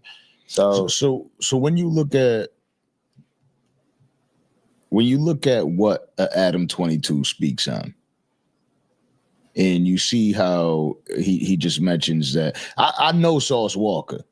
I've been around. You know what I mean? I kicked it with you in Houston. We've been out here a few times. I know you get money. He starts making, he starts saying things like, oh, me and my wife make more money than Sauce. His wife would never, he know his wife ain't never made more money than none of the bitch I ever had. Listen to this. Man, that man can't see my hoe. That nigga can't see a bitch out in, boy. Listen to this. I told you. You talk about $30 million. You don't gotta tell me, listen, this man got $30 million in the bank right now. You can't tell me Adam 22 got $30 million. as much as he exploit the culture, he don't. He don't. He just broke his talking about he going broke right now behind a $3 million studio that he built. Man, this nigga Sauce Walka just built 2 different strip clubs and a bowling alley. I'm talking about from the ground up, nigga. Like, come on, Adam. You ain't you better sit down, dog. Sit your ass down. Go ahead, dog. So what? That nigga lied. No. Oh, man. That's what I'm saying. That's how funny that shit is to me. Like, for real, blood. We can just look at life like this, but like, not that rich, y'all. He got a production studio. I got a production studio. My shit way bigger than him. I was just telling y'all that. And I have 2 in 2 different cities. I have way. I told you. I got a way bigger commercial portfolio than this guy. Yeah. And this man that naturally got on this motherfucker said going broke and falling off from struggling. You guys help us thinking about letting go of no jumper and just becoming white pumper. Hey, that's what he said. That's what he said. See, one thing about the whites is that they don't got that we got. They don't got the hustle. You can have the money, you can have the bright idea, but do you have the grind to keep it going? You talking about you involving your business in some black folk shit. Do you really have the grind to make it sustain? That's the difference. All time, this man is a male comrade. You a cook, whatever that stuff called. You sit up here and watch up, whatever it is. You watch your wife get filleted and salayed and chill. And then this nigga been trying to offer. This nigga so weird, blood. This nigga been offering me his wife for 4-5 years since he first decided that he wanted to put her out there like that. He been with trying to like, man, Sauce, cause you like, no. That shit real. I thought that he was like trolling or it's like a joke or something. Weird ass nigga. No, nigga a peon, bro. This nigga's a dork. Bro, you could never. That's what I'm saying. This exploitation of a real nigga. You can't make me do nothing of that shit. I got more money than you. Even if I didn't have, if I would never have less money than that guy, cause he's like, he ain't. Like what he did when he just started figuring it out. Yeah. Bro, I was 6 years ahead of this man. God, you're somebody that got a business, man. I just think people try to listen, what he trying to say is like, when you finally figured out OnlyFans, bro, I had already been on there for 6 years, bro. I'm telling y'all, he's the one that made it big. Y'all can say what y'all want to say. Y'all can say Texas people slow this, Texas people that. Bro, the shit was not popping until he opened up the door for that shit, bro. Like, and that's why he's $30 million back. It ain't cause he a rapper and he owned that rap company, bro. Like, nah, he opened up the door, so he telling the white boy, "You just now figured this out, bro. You late. You late. No, like you late." People, cause you know, I already a lot on the internet. I do a lot of childish shit. I'm the way that I am. But you get what I'm saying? So I've been cracked the code on some scary shit. Yeah. Like, yeah. I just got. It's like I just got an infinite bag of money I can just go in. But then I can't stop laughing just because the way he burst out laughing right there. I thought that shit really is funny as fuck to me. Yeah. Like, but I know this man situation is nothing. It's nothing. Like I know the top OnlyFans creators in America, in the world. Like a lot of these women started off at my mansion in COVID. Like, these people are late. They late. I was doing this shit. He said that he's getting $2 million a month. $2 million a month. This is what this nigga was making off of it. Go get an OnlyFans person and show me where they was making $2 million a month. And right now, it ain't doing it because everybody on there. They flooded it. Once they found out about the shit, I done already saved up all my money and put my money, invested it into something else. We talk about millions. Y'all see me get millions off of it and everybody flock to it. So now it's like it's nothing now. Nobody really makes no real money like that. Pay attention, dog. This nigga smarter than he look. Fool. It just look like that. It was a whole different type of algorithm. You can't even tap into that algorithm anymore because it doesn't exist. It don't exist. It doesn't exist. The whole America is free. This is a 3-year period, 2-year period, however long it was. Nigga made all that money in 90%, 75% of America was forced to stay within their homes during COVID. He made all that money doing all day COVID long to suffice for their time. It's like being a part of an oil thing, like a gold rush. Yeah, it's a gold rush. It's like who got lucky and bought crypto when it was $5.30. The difference is you got hoes and he got hoe. I'm saying it really is what it is. I feel like the hoe got him. What I'm saying is even the side of that he can't. It doesn't matter because even the side of that with the platform that he created, like he made a whole platform to plug all that shit that he made with that shit. He cannot fuck with my third streamer. He said. That's what I'm saying. Yeah, that's what I'm saying. So what he said is, you can't even mess with my third girl that I got on OnlyFans. My third girl. Nothing that you got on your catalog, Adam, can make you millions. So he's saying it basically his third girl even make him probably $1 million or close to it off OnlyFans. It's a difference between. I got a whole selection. I got a whole exclusive. selection. Yeah, I got exclusive product. Salute, Miss Britannia, and congratulations to you for opening up Splash House too. Yeah, man, that's what I'm saying, bro. I'm corporate. Like I got my whole, but I got clubs and shit. I got a tire shop. Yeah, 24 hours tire shop. Yeah, brick and mortars. Like I have a soap. Nigga got a bathing like soap. I'm finna drop. That nigga got armor rod. He got his own armor rod for your tires. Yeah. I have video game on video like, I got so down. much shit. Bro, if the world don't that I don't show, then I got a bunch of shit that I do not show. Adam, it's like Adam, you too late, bro. What you gonna do? Come out with a gang banging game or something, Adam? 22, like you too late, bro. This nigga is smart as hell. I don't think that, even though you're white, shout out to the Caucasian. I don't think you as smart as him, and I definitely know you don't got as much hustle as him. Like you just don't. And I'm not dick pulling on the next man. He's showing it to you. I don't think a nigga got my money. I think I would bet to differ my crypto portfolio is probably worth more than bro whole shit. You did an interview with Sharp, and Sharp had mentioned how he would have rather or he did the interview with you and you wouldn't do an interview. That was his last interview at Adam. Like we knew that. He said that. That was a whole nother part of me shitting on Adam and just showing him how little you are. Look, this is what he did. Adam 22 begged Sauce Walka for the interview, but he said, nah, nigga, I'm gonna give it to Sharp, nigga. Sharp is a pimp. I'm allegedly a pimp. Nigga, I don't want to talk to you. I know that made that nigga look like some shit.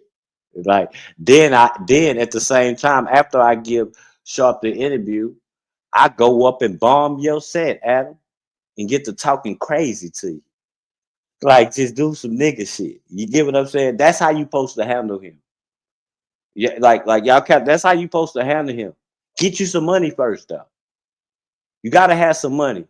You can't go in there broke talking shit, begging with your hand out. You get what I'm saying? You're supposed to go in there and handle him like you want to handle him. Nigga. He exploiting y'all culture. I will walk in your facility, disrespect you when I come in. That's exactly what happened. When I go to an interview. That's exactly what happened.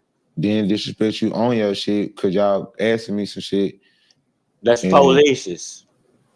Completely ignore what you know what I'm saying? Like, I'm fucking with this nigga Sharp because he a representative of the game I come from, and he's shedding light on it. He's shedding information and giving people that's from their walk of life or people who pretend to be from it, either or to a chance to, you know, put their 2 cents in. And it was just something that the world in America really wanted to see me and him talk So I wasn't gonna deprive the game of that because I don't like Adam 22.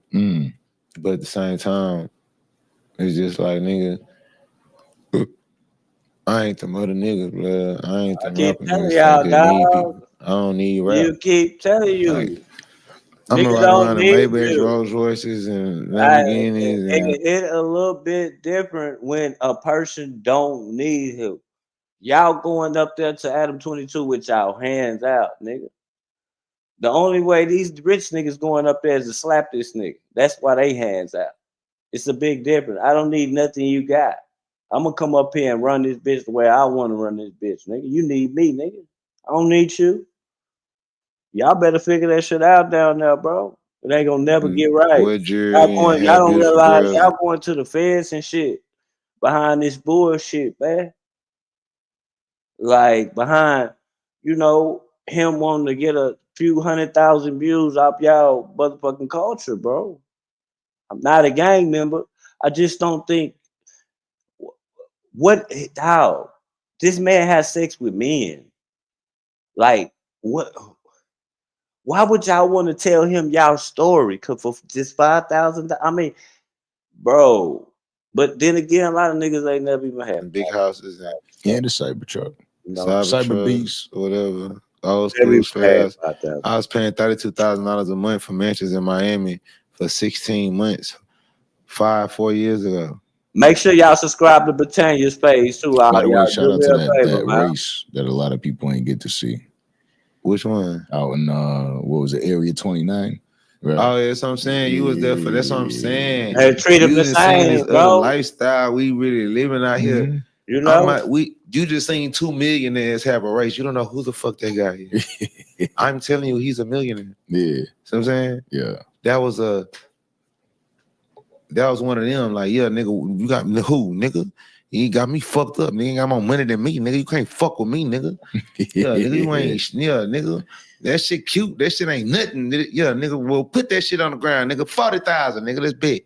Yeah, that type of shit going on where I'm from. You definitely started after him and still won the race, though. That ain't. Come on, man. Like, You was there right there, seeing it. My man was. People know like the sodas. Y'all know like the exotic pop sodas that y'all see from here, from Texas to California. You know, the sodas that the syrup sip. The warehouse that them people who own that company to the distribution, he owned that shit. So them sodas sitting in that warehouse, he owned the warehouse that they holding that shit in. Like, yes. Like, so that shit is distributed all across the United States now. Flag man at the end of the street for that fire clip. Let's put that out there, my brother, man. You know what I'm saying? The Nancy motherfucker project was down there as the referee. He threw the flag and seen me call ass in the cyber truck. But yeah, like, I'm fucking leaving. God damn it. Yeah, man, send my brother home. But shout out to bro. I'm your pusher, real street nigga, rich nigga. You know what I'm saying? H-time player.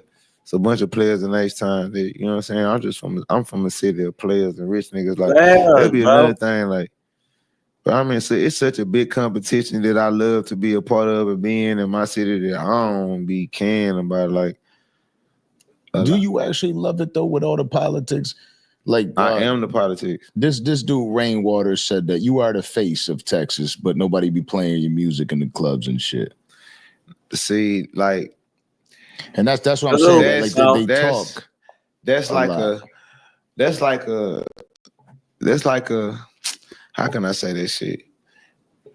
That's like a yes and a no type of thing. Cause it's like they play my music in the club just as much as they play anybody from Houston's music in the club. Yeah. You can be in the club in Houston and never hear a Travis Scott song. Never. Bro, you're not gonna be. I ain't been in no Houston and they play no Travis Scott. Not where we be at. Like that, I don't see the strippers dancing on the pole at Splash Town. So I'm just like, it's just how it is. We hear Megan Thee Stallion song. Yeah. Never hear a lot of people's songs in the club that's like Houston lit Texas. And he don't give a fuck about no rap, bro. Y'all want to be the best at rap. I just want to be rich, my nigga. Like, I got the money. I don't give a fuck about it. I'm doing this shit just because I feel like I can do it a little. This is legends. Yeah. Or a native that's like popping it on. You can be in the club all night and not hear that Houston rapper's song until they walk in the club. Mm. I done been in clubs where they don't play my little nigga, my little brother Jeremy song until he walk in the club. Yeah, Lil Jeremy, a big artist. Outside looking in and inside out, he is one of the biggest stars in Houston, Texas right now, period. Yup. Fast Lane, me, Jeremy. Bro, they don't play. D-Baby, one of the biggest streaming music played artists in Houston. D-Baby. Right now. And they you don't can't play say, oh, well, D-Baby. you don't got songs. Yes, he do. He got songs that you can play in the club, that you play them houses in the club. People gonna know the words to them houses, all that shit. They don't play it in the club. They don't play it in the club. Like that. They only want to play. They is playing I that shit. Stank gas walk. You know what I'm saying? It's getting played how it's getting played. That's it's like how they want to play. That ain't no Texas thing. Because in Dallas, my music getting played nonstop. Yes, it is. And I meant to say smack water, not rainwater. Yes, yeah. But yeah. Yeah, that's what I'm saying. Because I about to say rainwater wouldn't even say no shit. Yeah. That's why that was confusing. Because that's why I said that's rainwater said that. Smack water, yeah, Houston nigga. Okay, that's different. I mean, see, that's some Houston shit. That's not no Texas shit. I heard it a different way because that's not no Texas shit. I walk into the club with you. Yeah. So I heard Sauce. No, I'm explaining that to you. And it wasn't my clubs that we walked into. But that's I walked into Area 29 with you in there and Lil Baby was in there. But I heard a whole lot of Sauce walking. Yeah, you know what I mean, when we walked in, like that's what I'm saying. You gotta understand, it is when them out of town niggas step in your city. Yeah, you show them a little hospitality, but nigga, you supposed to play the best nigga you got from your city to show them, nigga, this what we got too. As a DJ, I would think, I would. Yeah, I'm gonna play the baby shit, but nigga, I'm gonna pump the nigga who running the city, nigga, too, nigga, what you mean? I'm not just trying to be on no arrogant shit, you know what I'm saying? Like, I'm a different type of person in Houston. Like, they playing my shit. I ain't it, but can I still credit that they don't play it as much as I would like it to get played? Yes. I feel like that about all the Houston artists, though, not just me. Nigga, anybody that's saying that I'm lying right now, they're fake. He not lying, full of shit. You know what I'm saying? The cord is hitting the mic. Oh. But yeah, anybody that think I'm saying I'm shooting the shit, they full of shit. You know what I'm saying? It's a bunch of rappers that got way over 100,000 followers in Houston, from Houston, that music don't get paid in the club. But you know what I'm saying? But they'll play our shit outside in the slab. Like, cause Houston is a big ass high school. That's why. Houston is a big ass popularity contest. Houston is a big ass fit in contest. So whoever fitting in with the fit in, or whoever got the most pull on the people that's the party promoters and the shit at the time, and you fitting in with the club, then, you know what I'm saying, or whoever, it's like, you know what I'm saying, I'm above the politics, so that shit don't matter to me. I got more money. I went through all of the transitions. I don't have to do that. I can pay him to just play my shit, and it won't hurt me to do it. It won't, like, it's not like, I'm above that politics. I can just pay them to play my shit. You get what I'm saying? You know what I'm saying? Evolutions of Houston to go through this shit to be where I'm at. You know what I'm saying? But at the same time, it's like, even on our radio, they don't play no motherfucking. It ain't no current artists from Houston that get played on Houston radio. None of them. None of the people that get played on Houston radio is Houston legends. Houston legends. Your record label did not just drop whatever, you know what I'm saying? Yeah. Or whatever your shit ain't, whatever shit like it's not going down, brother. So like that ain't that ain't no Sauce Walka statement. That's a problem. That's a Houston problem. That ain't the Sauce Walka problem. Yeah. I feel you. I seen and that's sad that a nigga say that, but I've said it multiple times. You heard Zero say that shit. In the song that I got with Zero, we had the song that went viral a couple years ago about that. We was talking about people from Houston don't want to listen to Houston music, or that's usually how it is at home. They don't fuck with home. If in the hoods, no, you don't think so? I think that's how it is in a lot of the hell no, no, absolutely not. Man, I'm gonna nobody in Florida that got wicks in their Listen, man, them little niggas in Alabama that's doing a little Alabama drill rap. They listening to Alabama drill rap, nigga. How they gonna know how to respond what they gonna say on the next one that you said something to them. It's not like that in Texas. They haters. Yeah, and 30 while ago, Florida's be supporting the fuck out of each other. That's nigga, so does New York. Want me to go to all the places they do this. I feel like New York be hating on each other. Crazy like as fuck. New York is. You got to be in New York to know that they hate on each other. I'm in New York more than a New York nigga. You can't use that against me, brother. I got 2 New York albums, brother. I got a drill album. Yeah, he did. I got regular New York. He did a whole album where he spent like months in New York, where he used the New York producers. He met Busta Rhymes and did like features with a couple of New York people, bro. 2 different albums he did that just to have the whole New York vibe and you know, we talking about, well, really he from Chicago, but you know, like the Houston raised that nigga. You know what I'm saying? Boom bap rap albums. No, I know New York. Yeah, brother. they be hating at each other a lot out there. No, what they do is beef. But they do not hate on their cultural music. They only listening to New York shit. Let's talk about it, my nigga. If these niggas over here doing the bunny hop and we bow and we rapping like this, and guess what? The niggas is over there that's beefing with them. My city, Buffalo, they don't fuck with each other. Man, just hear me out, brother. Just let me break down. Like you said, I always got to break down. Yeah. So let me go and break it down. Let me break down, brother. When you saying fuck with your music or fuck with your culture and fuck with your city and fuck with its sound, that does not mean that I have to like the guy from around the corner. Right. That does not mean that I have to like the guy that I want to kill.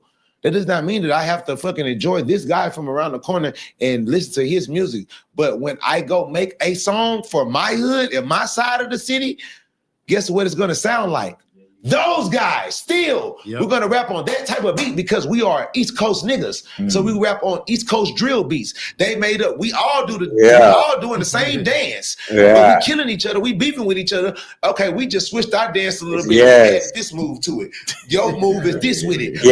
You doing this because y'all shot my pot in the head. We doing this move because we stabbed your pot in the chest. But we all doing the same dance and we all saying, like some of the mama, like some of the mama, like they got so many niggas rapping like that, and you know what I'm talking about, right? The light flow, the New York drill light flow.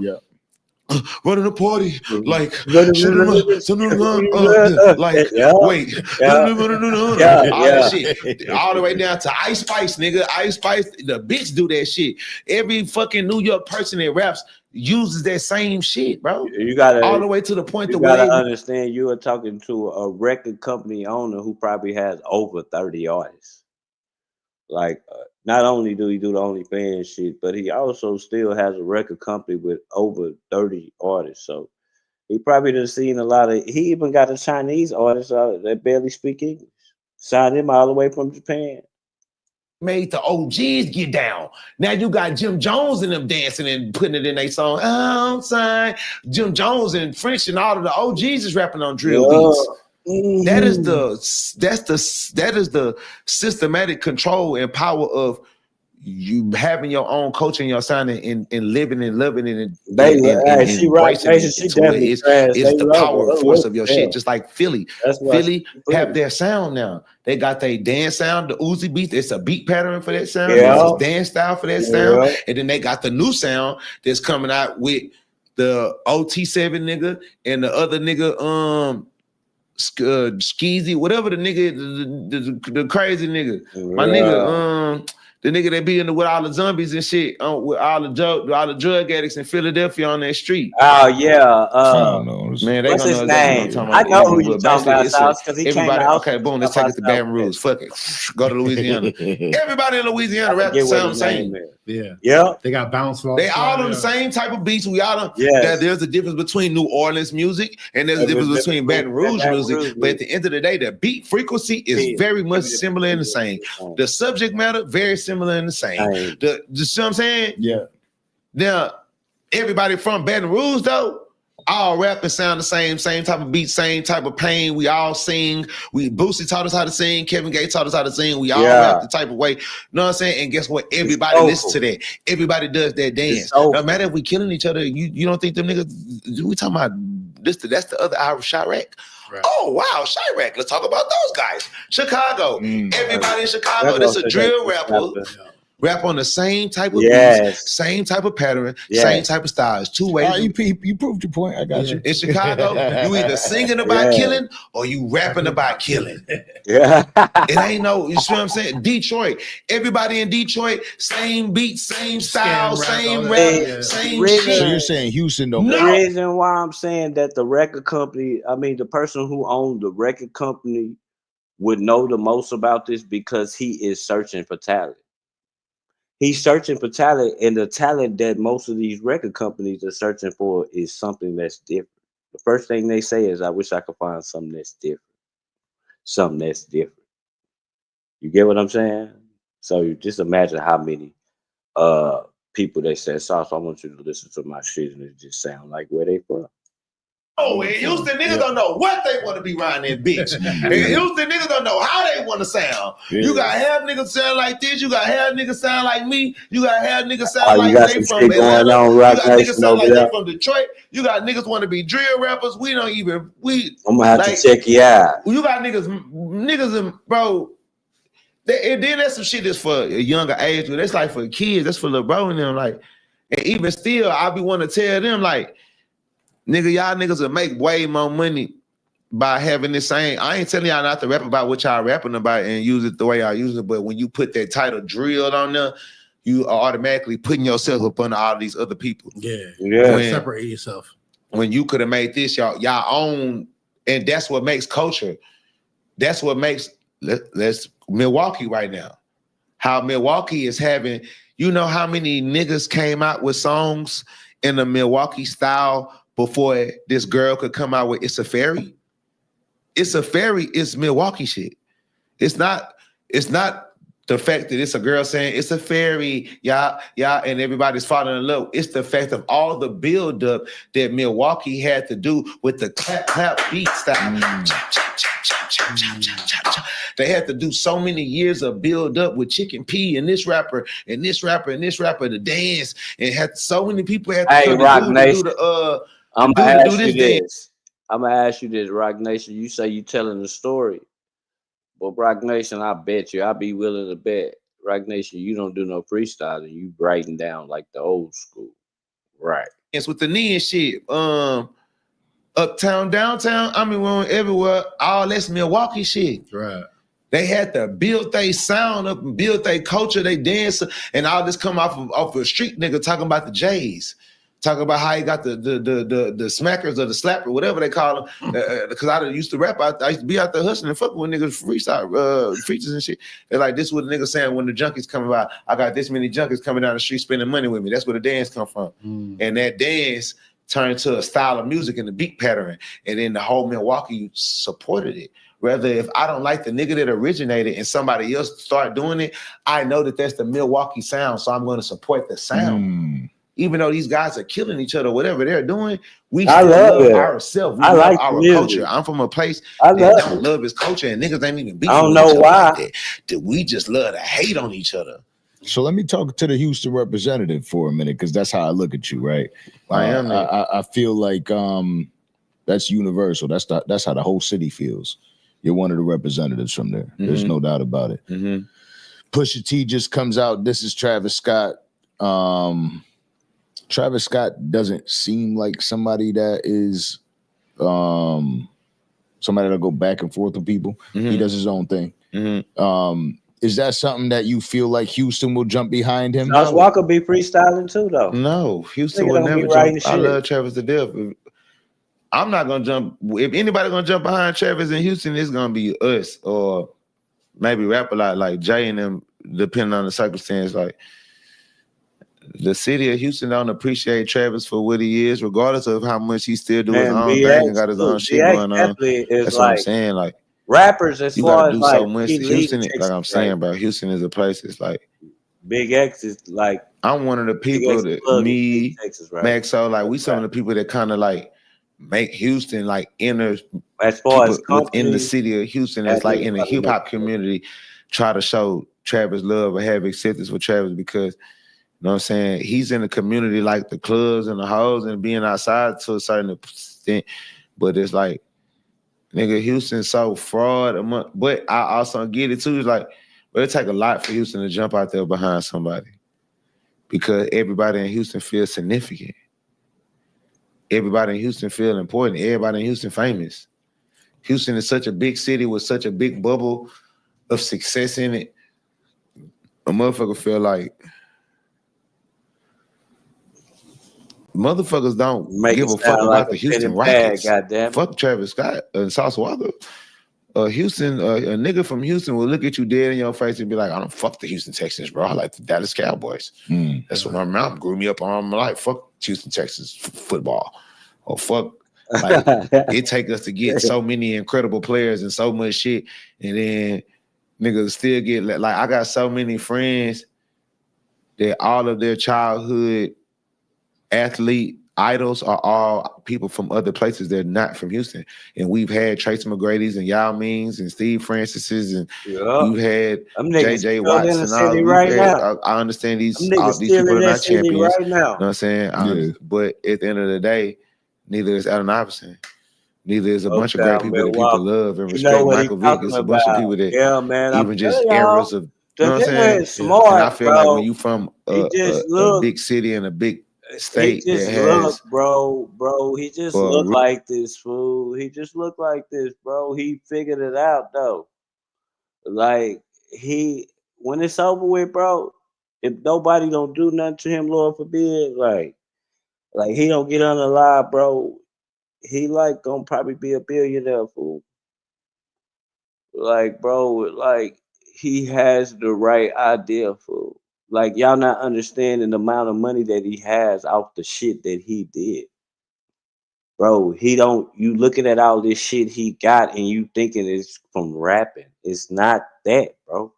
It's not. Bro, this nigga got everything that 50 Cent got. Everything. 50 Cent got more money. Bro, that nigga got mansions. That nigga ride around in Bentleys, bro. He got all that shit, bro. The diamonds. Bro, he got all of that, bro. Like, bro.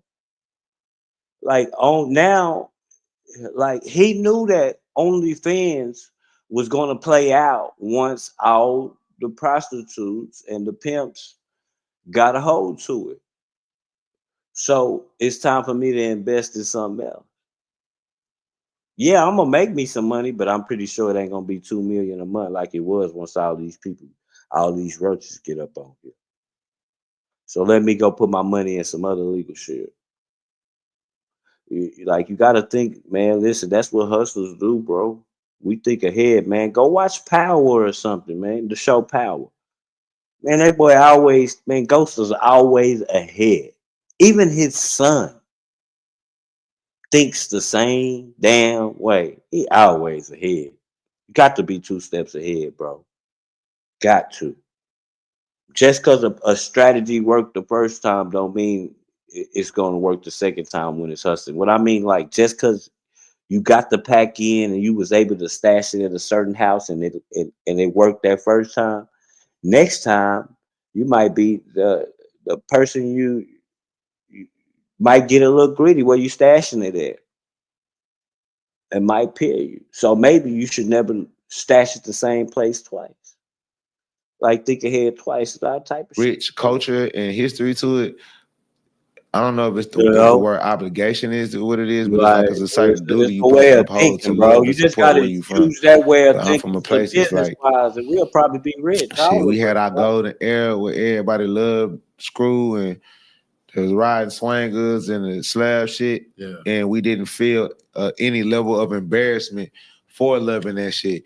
And it's like soon as the birth of the internet, like MySpace, Twitter, Tag, that era when the Texas artists and the culture started to plummet and go down, and people started to make jokes and mockery of like people from Texas don't know how to dress. They wear all they wear is tall tees and towels on their head with a big old school Cadillac with some stupid ass rims on it. Like, you know what I'm saying? A lot of people from Texas wasn't necessarily known for fashion and shit. They're known for jewelry. Hey, what I be trying to explain to y'all about them cars with the long wheels. My friends, you see that Cadillac, y'all see it. You see maybe $110,000, $115,000 sports car, maybe a BMW. I'm trying to think of one that costs that much. Maybe a BMW, a Maserati or something. That Cadillac that you see with them long rims on it, with them lights in the trunk, with that music, with that interior that costs $10,000 on the inside, bro, it's worth the same thing as that $110,000 car. Y'all better figure it out. Niggas be putting the same amount of money. Yeah, we know for bro, grills, piece and chain. Bro, them niggas take cars that don't even run and make them run. That's a slab. Some shit that's rusted that take 2 or 3 years to fix up. Like that's what they doing out there. Them rims that you see, let's just say G26 is the longest ones. Bro, those rims are $20,000. So when you see the fifth one on the back of the wheel, the fifth one, the extra one, just do the math. Bust down 20 and think about how much one is. That's how much one wheel costs. So don't think that y'all think they just ride around on some bullshit, bro. These niggas have spent most of these cars is worth damn near $100,000. Ain't cars, but a certain type of car, not Lamborghinis, Rolls Royces, and all that other type of shit. So it's like I feel that people from Texas start indirectly being slightly ashamed of certain elements about Texas, and they didn't want to be looked at as country. That's like one of the Houston is such a city, even, but we in one of the countryest states. That's the point. We're in one of the. Hey, that's the point. Hey, that's the point. We don't want nobody else to want our wheels, but y'all sure want our cups. Y'all sure want our cups, though, don't y'all? Y'all sure want the culture that we started, right?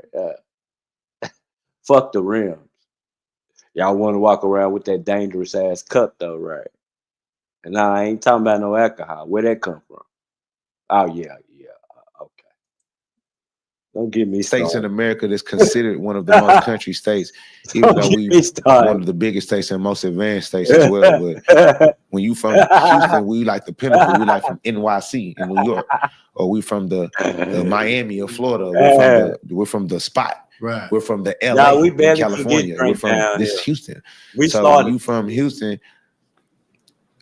when you drive 8-9 hours in California and you're in fucking drink in Texas is like caviar. I don't know. Drink in Texas is like caviar. It's like the best champagne, and it's crazy that other states can get their hands on it. We started the shit. We started the abuse of the corrupt of the shit. Now we can't even get the shit. And all the rich states like California and shit, they drink every day. Ain't that crazy? Not even Sacramento, like something like Hey, and I'm not saying this as a good thing. Drink is the most dangerous habit. I had one. Man, y'all go check my IG and check my pictures. I used to go to the club.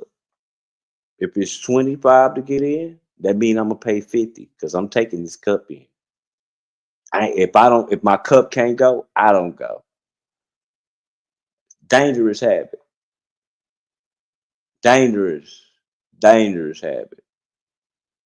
Y'all would though, Y'all just think that it's fun and whoop-de-doo, It's a dangerous habit.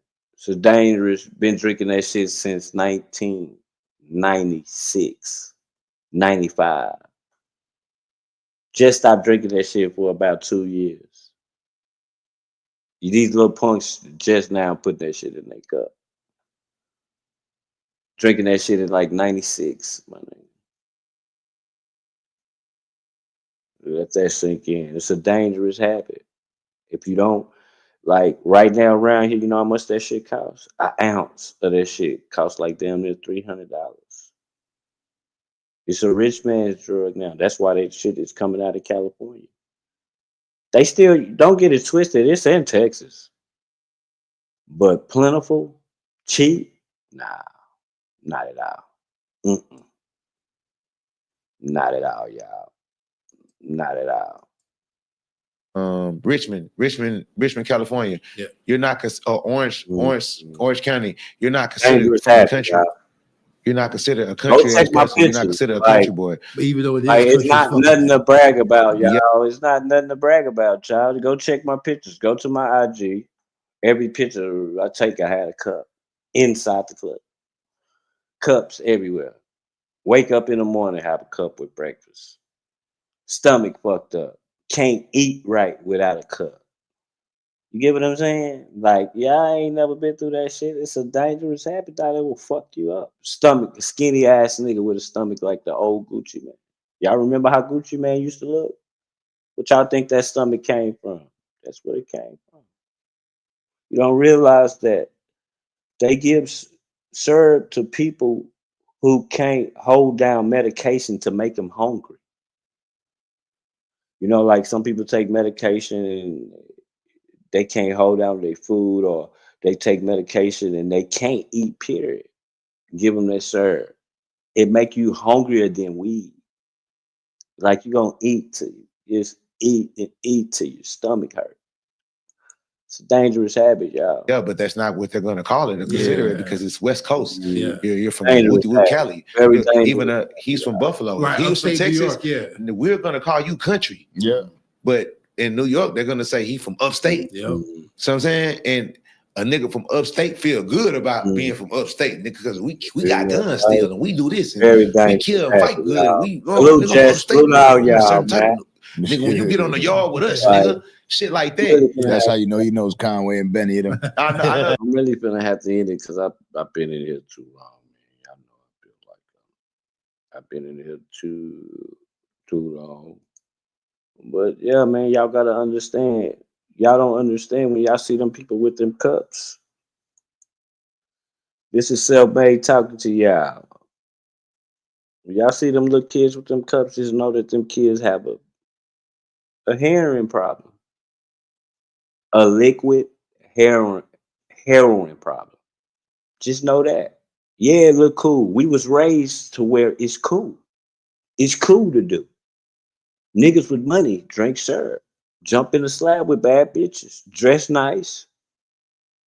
It is a liquid heroin habit that do something to your body. People don't understand it. It does something to your body that's dangerous, bro.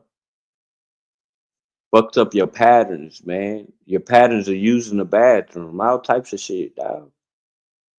Until you listen, this is what I'm trying to explain to y'all. I used to have to save a cup for the morning. Save a cup for the morning just to coat my belly. We call it coating our belly. Cause when baby cook that big ass breakfast, you ain't gonna even eat it. You're not gonna eat it, dog. Until that you coat your belly with that shit, everything gonna be regular. That's how you know it's some. There's got to be some dangerous type shit in that shit. You know,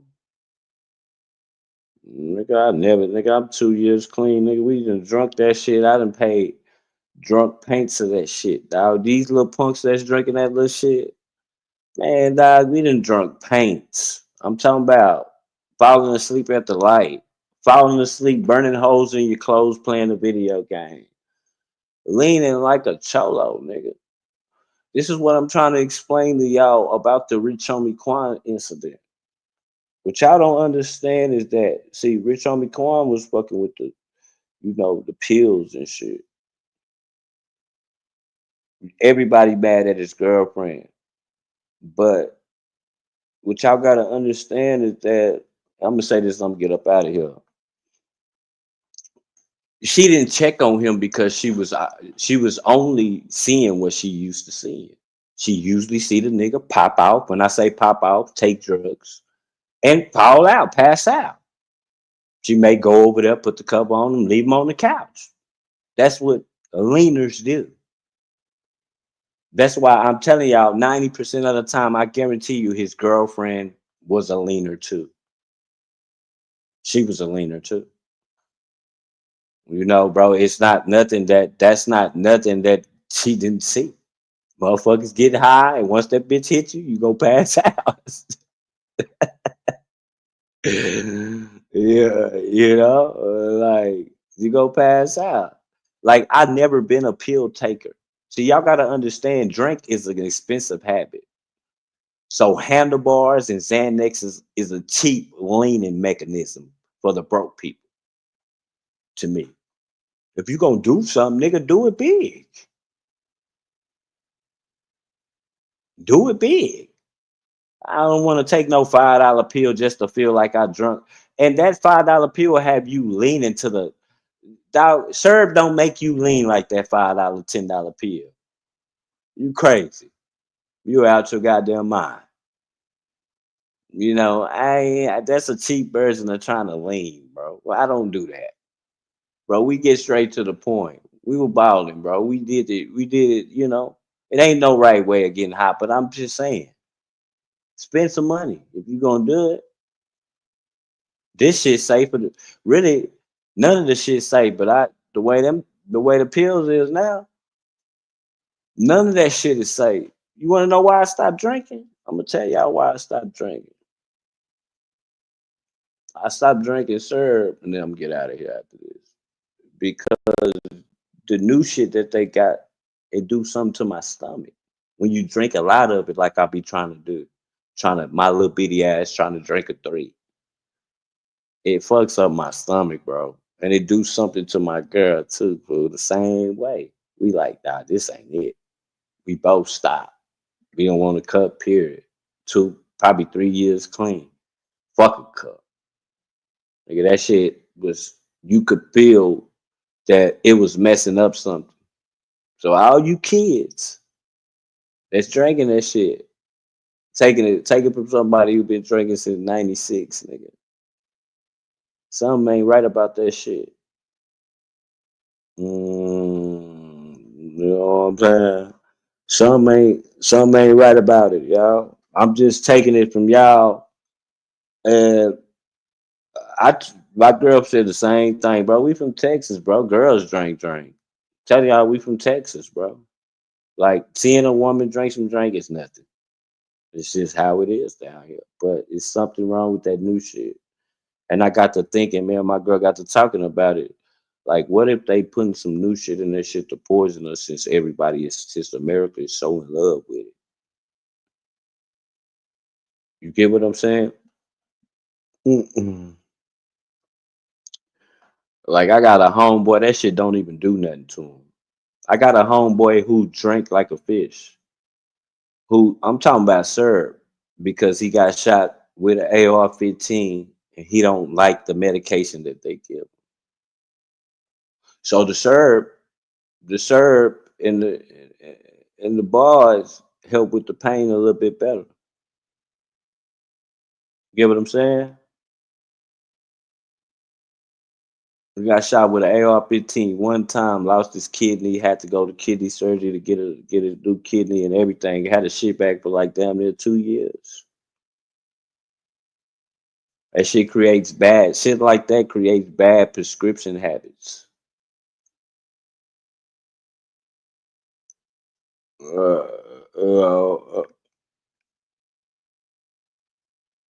I tried to shit it back. Yeah, I gotta start smoking cigarettes too, fool.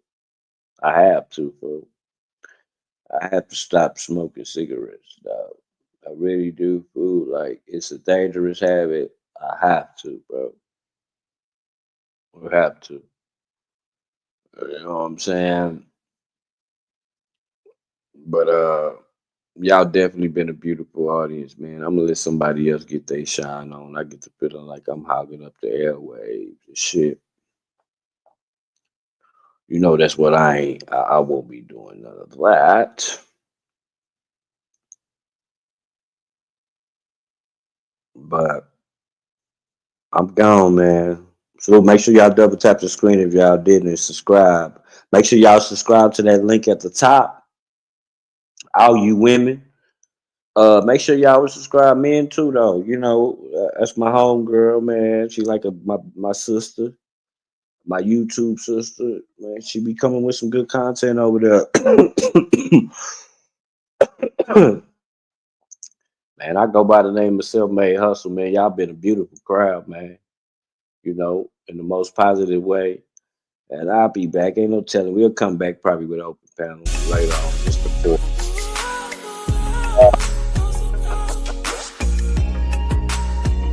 That feel good shit. Lay back. Yeah. Hey, it's a celebration of the real. Another year to run it up and try to get a meal. Them niggas ate for 3 years straight and we ain't get a meal. But now we up and we done even out the playing field. All day the crew was counting money and we counting still. I never been a sucker, nigga, don't know how I feel. We dropped the top and exit main and blocked the intersection. A 30 on and 10 to 5, that's how my niggas flexing. A bunch of breaking off and poking, but nobody flexing. But bullets love hating niggas and they show affection. Hit Carol Lot who got some walk, I need a forward clean. Oh no, I'm cool on green, my G, that there's not my thing. I'm high as fuck, I'm craving wings, hoes and Krispy Kremes. In and out of trippy dreams on them tippy things. Hit MLK or Croc, he saved me him in Crystal Springs. And fuck the laws, the money dirty, but these pistols clean. Coast to coast, coast to coast. A hater never pop drunk on me. Swinging from coast to coast. Coming down, turning heads. Swinging while I cocked up on 3. Pow wow. Hey. Coming down, poking. Trunk full of bass. I was taught slow and steady when the race. I'm old school, I'll say it to your face. The squeaky wheel gets the grease, then it gets replaced. That's pretty deep, like some G20s. To compete with something complete, take big money. Trunk knocking, you can hear before you see me coming. The candy paint dripping down like a nose running. On South Mont, and I'm headed to the K. Watch me break them off, fifth, bow down and pray. About to scoop up cabbage head and swing to the tray. Holla at that danger, he's stacking up them lays. Big chips, success, no step, skip. Rest in peace, big mix, rest in peace, flip. Big flex, no place, just a lot of drip. Heads turn swift when the pop trunk lift. Swinging from coast to coast, coast to coast. A hater never pop drunk on me. Swinging from coast to coast, Coast to coast, my nigga. swinging while I cocked up on 3.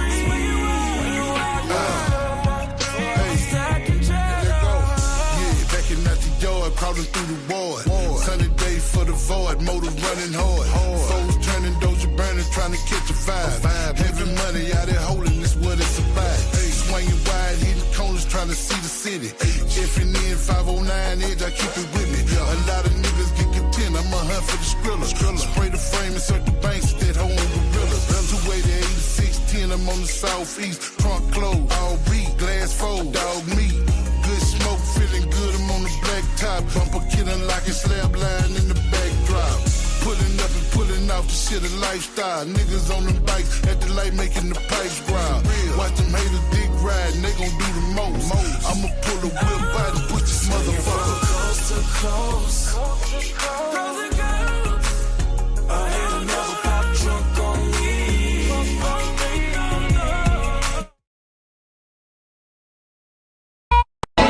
Status Bill Hubble, I bought Lennox Mall for my brother. Sold your bag, told the cutter, I got it out the field, fuck Russell. Going ass Lori about the paddock, and going ass Jordan ass dead. For leak water, trying to drown a bitch, that's a habit, tricking on a bitch. Shit, I'm thinking I'm clipping a pimp. Shit, I'm cooking up dope like a dump. Shit, like her first gon' sit nigga trim. Shit, I'm floating, I'm out in the blimp. Shit, it look like I'm swimming in glass. Shit, I turn on my bitch cause she bad. Shit, I'm making my ex nigga mad. Shit, they go for that fucking man. Real nigga learn up, wearing a bag. Piping a bitch and they nail like I can. Turn up the shooters with switches go bad. They was some scammers, but I was okay. Slapping no rap in my dog, he fall off. No capping, no bound.